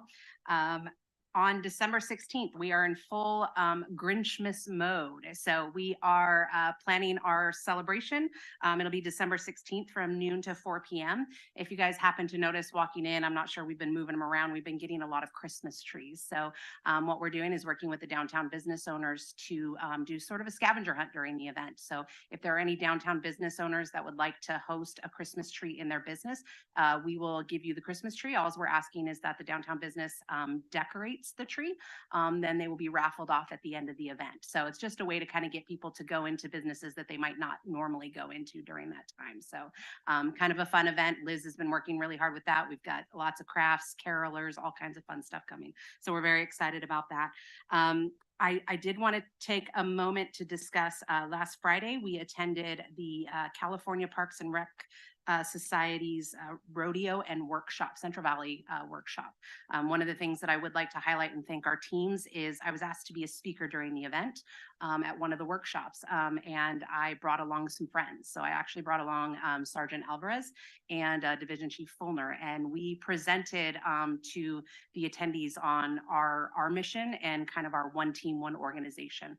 So it was a very nice partnership to get out there and tell people some of the cool things that staff is doing here in the city of Selma, and hopefully inspire other cities to do the same. So shout out to them. Thank you guys for allowing your guys to come hang out with me for a few hours. I think it went really well, and it was very well received. But in addition to that, I do got to brag on our public works crews. Our parks crew came in second in the entire competition for the rodeo. So kudos to my public works parks crew. They worked really hard, worked together, lots of fun challenges, things like obstacle courses and even down to sawing like all kinds of little fun stuff for them. So I know it's great for the morale. It gives them that team opportunity. And now we've even joked that we need to bring something to the city here for our internal staff. So I think that'll be a lot of fun. So thank you again for allowing us to participate in that.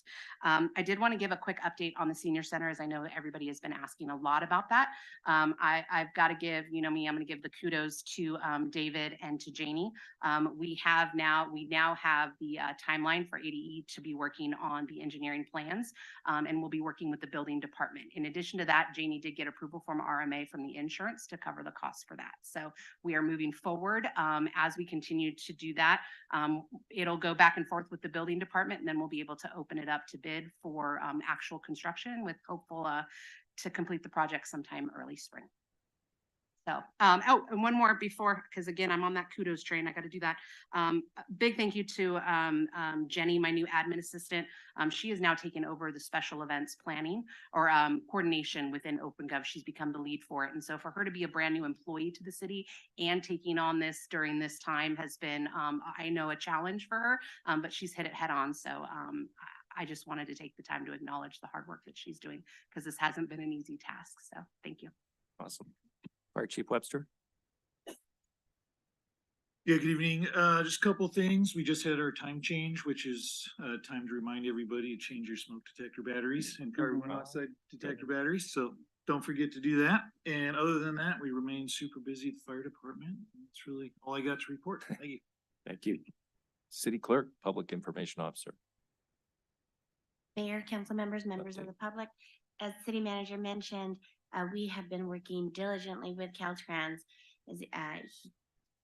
Caltrans did, Caltrans did start their next phase a week and a half early. So what phase 6 of the Selma to Fowler rehab project means that all northbound State Route 99 on and off ramps are now open. They're going to start working on the southbound State Route 99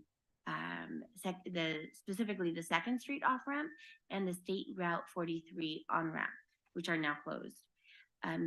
In addition to those, Caltrans has also announced a scheduled overnight schedule to finish up some K-rail work along southbound 99. So specifically between Sunday, November 5th and Thursday, November 9th, between 9 p.m. and 6 a.m., they will be closing some of the off-ramps and on-ramps in Selma. So all of this information can be found on our website. I can get into the minutia of all of the closures, but they wanted to emphasize that some of the closures may continue for a long period of time if necessary due to delays of the weather or any uncontrollable events. But I know they have been, city staff has been working with them to continue to provide that information in a timely manner and to get all of the information on their messaging boards, on their websites, on their social media, and to provide it to us within more than the day after.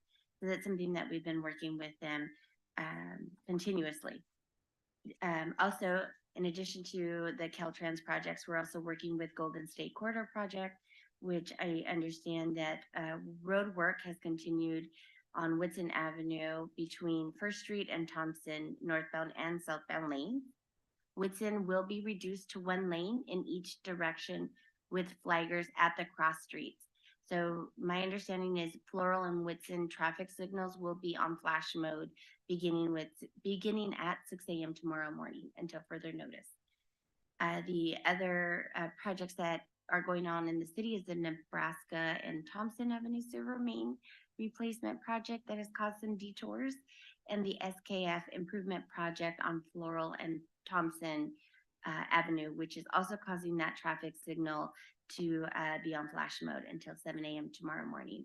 So I think the most important part of just notifying council, notifying the public, and placing all this information is staff is diligently working with all of these outside agencies just to make sure that we're all on the same page. If they're going to place a detour in the city, we want to make sure that they're not placing a detour to a detour to a detour. We understand that the confusion has happened quite some time, and so we just want to provide everyone with the same information. Just make sure that we're working together on all of this information. And, the great part of this is as soon as this is over, we're going to have all of these great streets.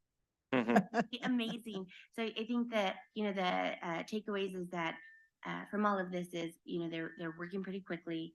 They're trying to get things done, and we continue to request information. And we're requesting that, as management has requested, that we're going to get that information sooner rather than later.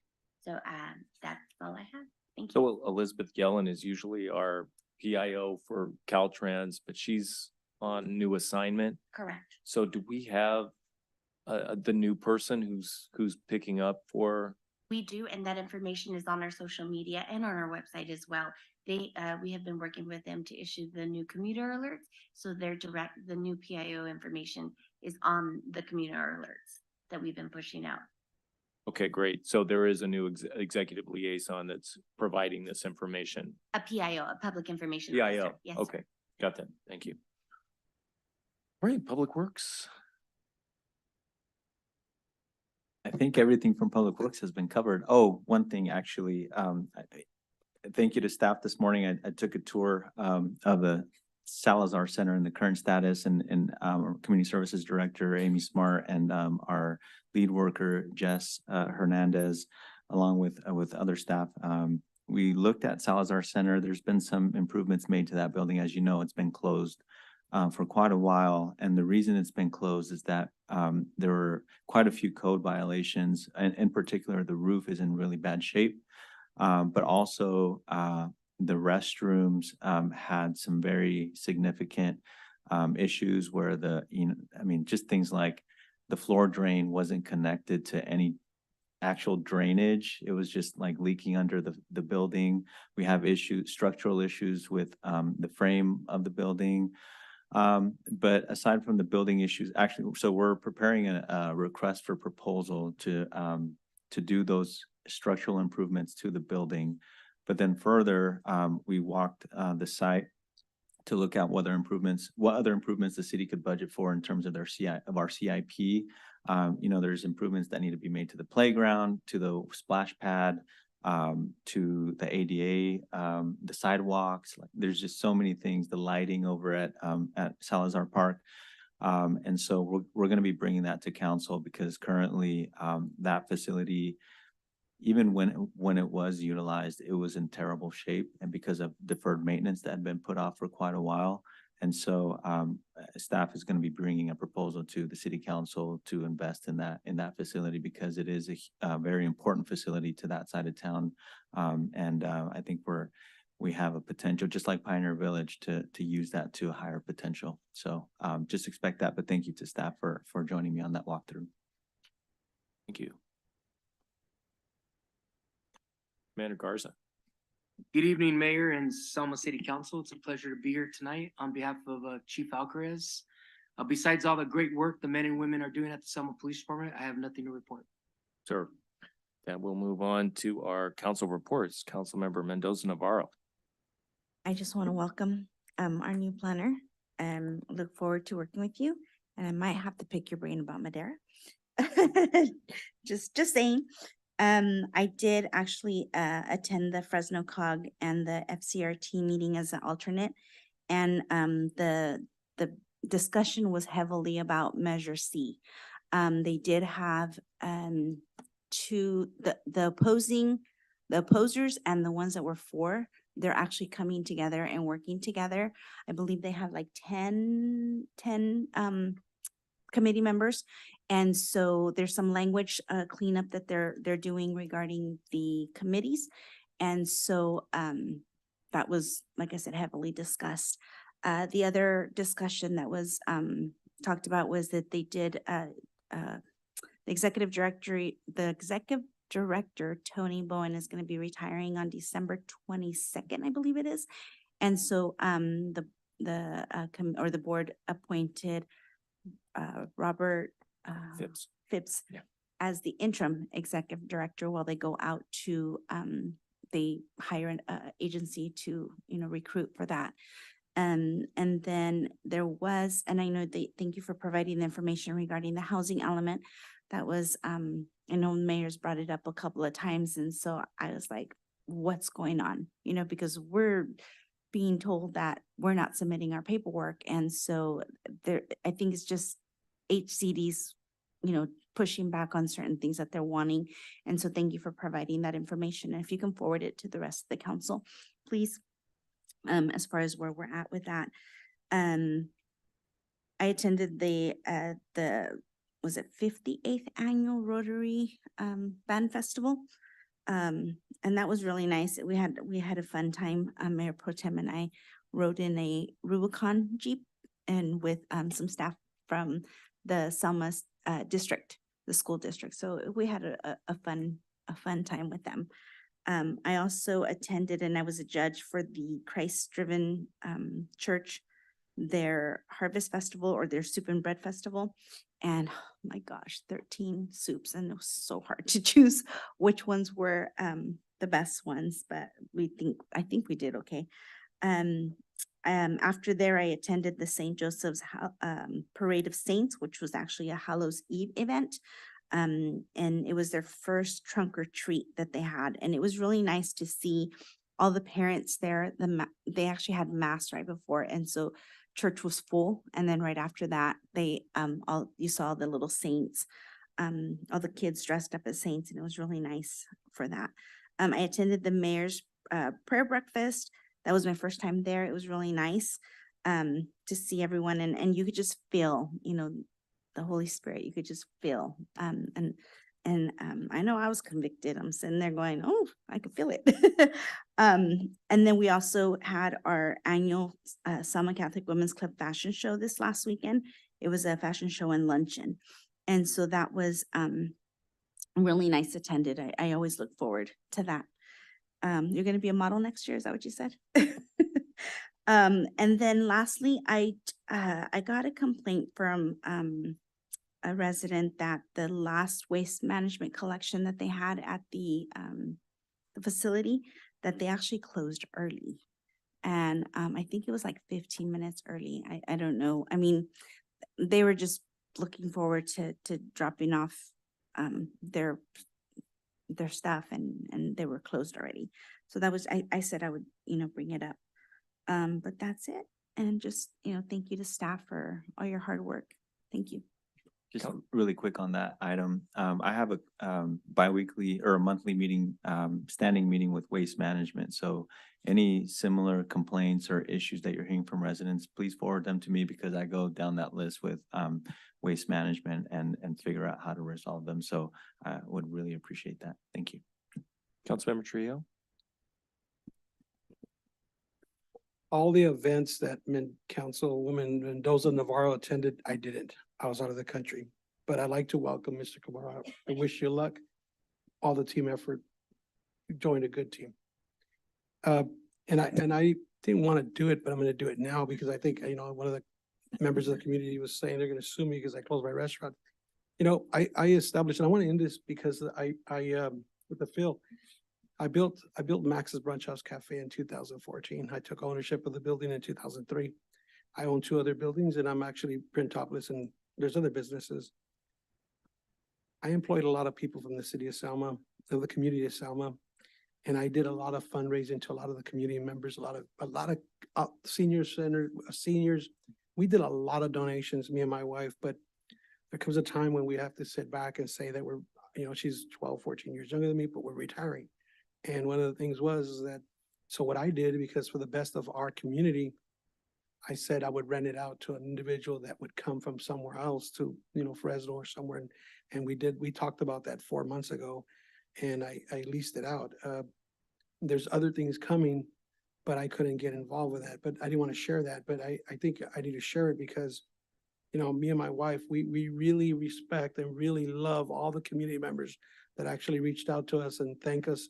And I really want to thank the seniors and all the community members for coming out. And, it's that those buildings are my buildings, and, I've done a lot of care to it, but, we're going to have a good restaurant coming to the community. It's going to be good, it'll be okay. But, the vision of downtown is still my vision. I love downtown. I own 4 buildings in downtown, and I cherish downtown. I care about it, but at the same time, I have to understand if I really care about downtown, I need to elevate it and give it to someone else so they can move it as I retire. So I just want to let everyone know that me and my wife left the business, not because we needed to, but because we just felt it was time for us to step away and enjoy our life. Other than that, I want to thank our staff. I want to thank everybody for all the hard work you do. You guys keep on doing the work that I knew you guys would do. When we started this task of hiring Fernando as a city manager, we tasked him, bring your A team and be prepared to make a mistake. If you make a mistake, that means you're trying. And I'm still going to echo that. And I echo that in front of you guys to him because of the fact that we're gonna establish an A team in this community. We're gonna invest in this community. We're gonna grow in this community, and we're gonna build this community. And that's what we're gonna keep on doing. So keep on the positive work because everyone keeps telling me tremendous work you guys are doing, a tremendous job. So I commend you guys all for that. Thank you. Councilmember Guerra? Okay, unfortunately, I too was out of the state, so I didn't get to attend some of the traditional events, which I missed, but I did get to see them. I had my husband sending me photos, so that was kind of nice. But I just want to say, again, I want to thank staff and thank everybody for their hard work. Is, you know, Public Works did an outstanding job with the flowers, cleaning it up, making it look so nice just because we know we got to get Selma ready. You know, it's just something that they do. And not only them, but, you know, the cleaning committee, Leslie Nelson's beautification people that go out and clean the city. You know, we got to give her kudos too, and her and the people that volunteer to do it. You know, they say they go for an hour, but they're out there for almost 3 hours, you know.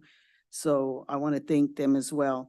The other thing is I heard great news in regards to the American Legion Post did their first, well, this is the second event, for the responders luncheon, and everything turned out great. My understanding is everybody enjoyed the meal.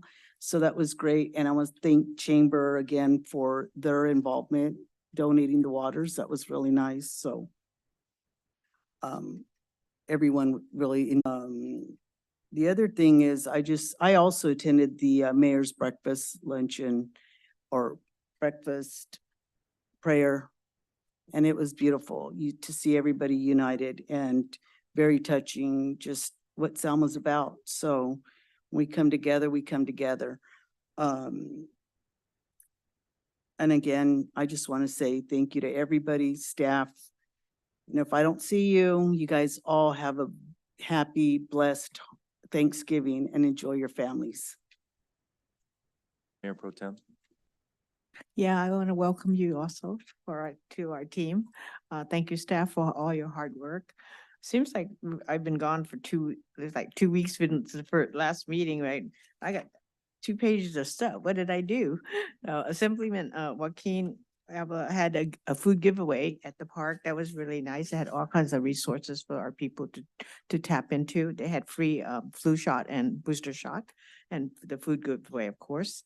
And I'd like to thank you, all the people that purchased Chili Verde fundraiser for the Central Valley Lioness Lions Club. That's the only Chili Verde meal that is cooked in a Chinese restaurant. So that's pretty cool. We sold over 573 tickets. So that was a great success. Thank you. And Rotary did a great job on their band festival. I was in 3 cars, so I was getting off of one, getting to another. I wasn't that famous. It's okay. And then I did attend Pastor Marty's harvest, and that was pretty neat. We got to test out 13 soups, so I think I'm going to enter one next year. We'll give it a try. It was really neat to see the families and the kids in a very safe environment for Halloween night. That was very good. But that was next page. I did attend also the mayor prayer breakfast. It was really neat to see all the many churches together, and the unity there was great. Really good feeling.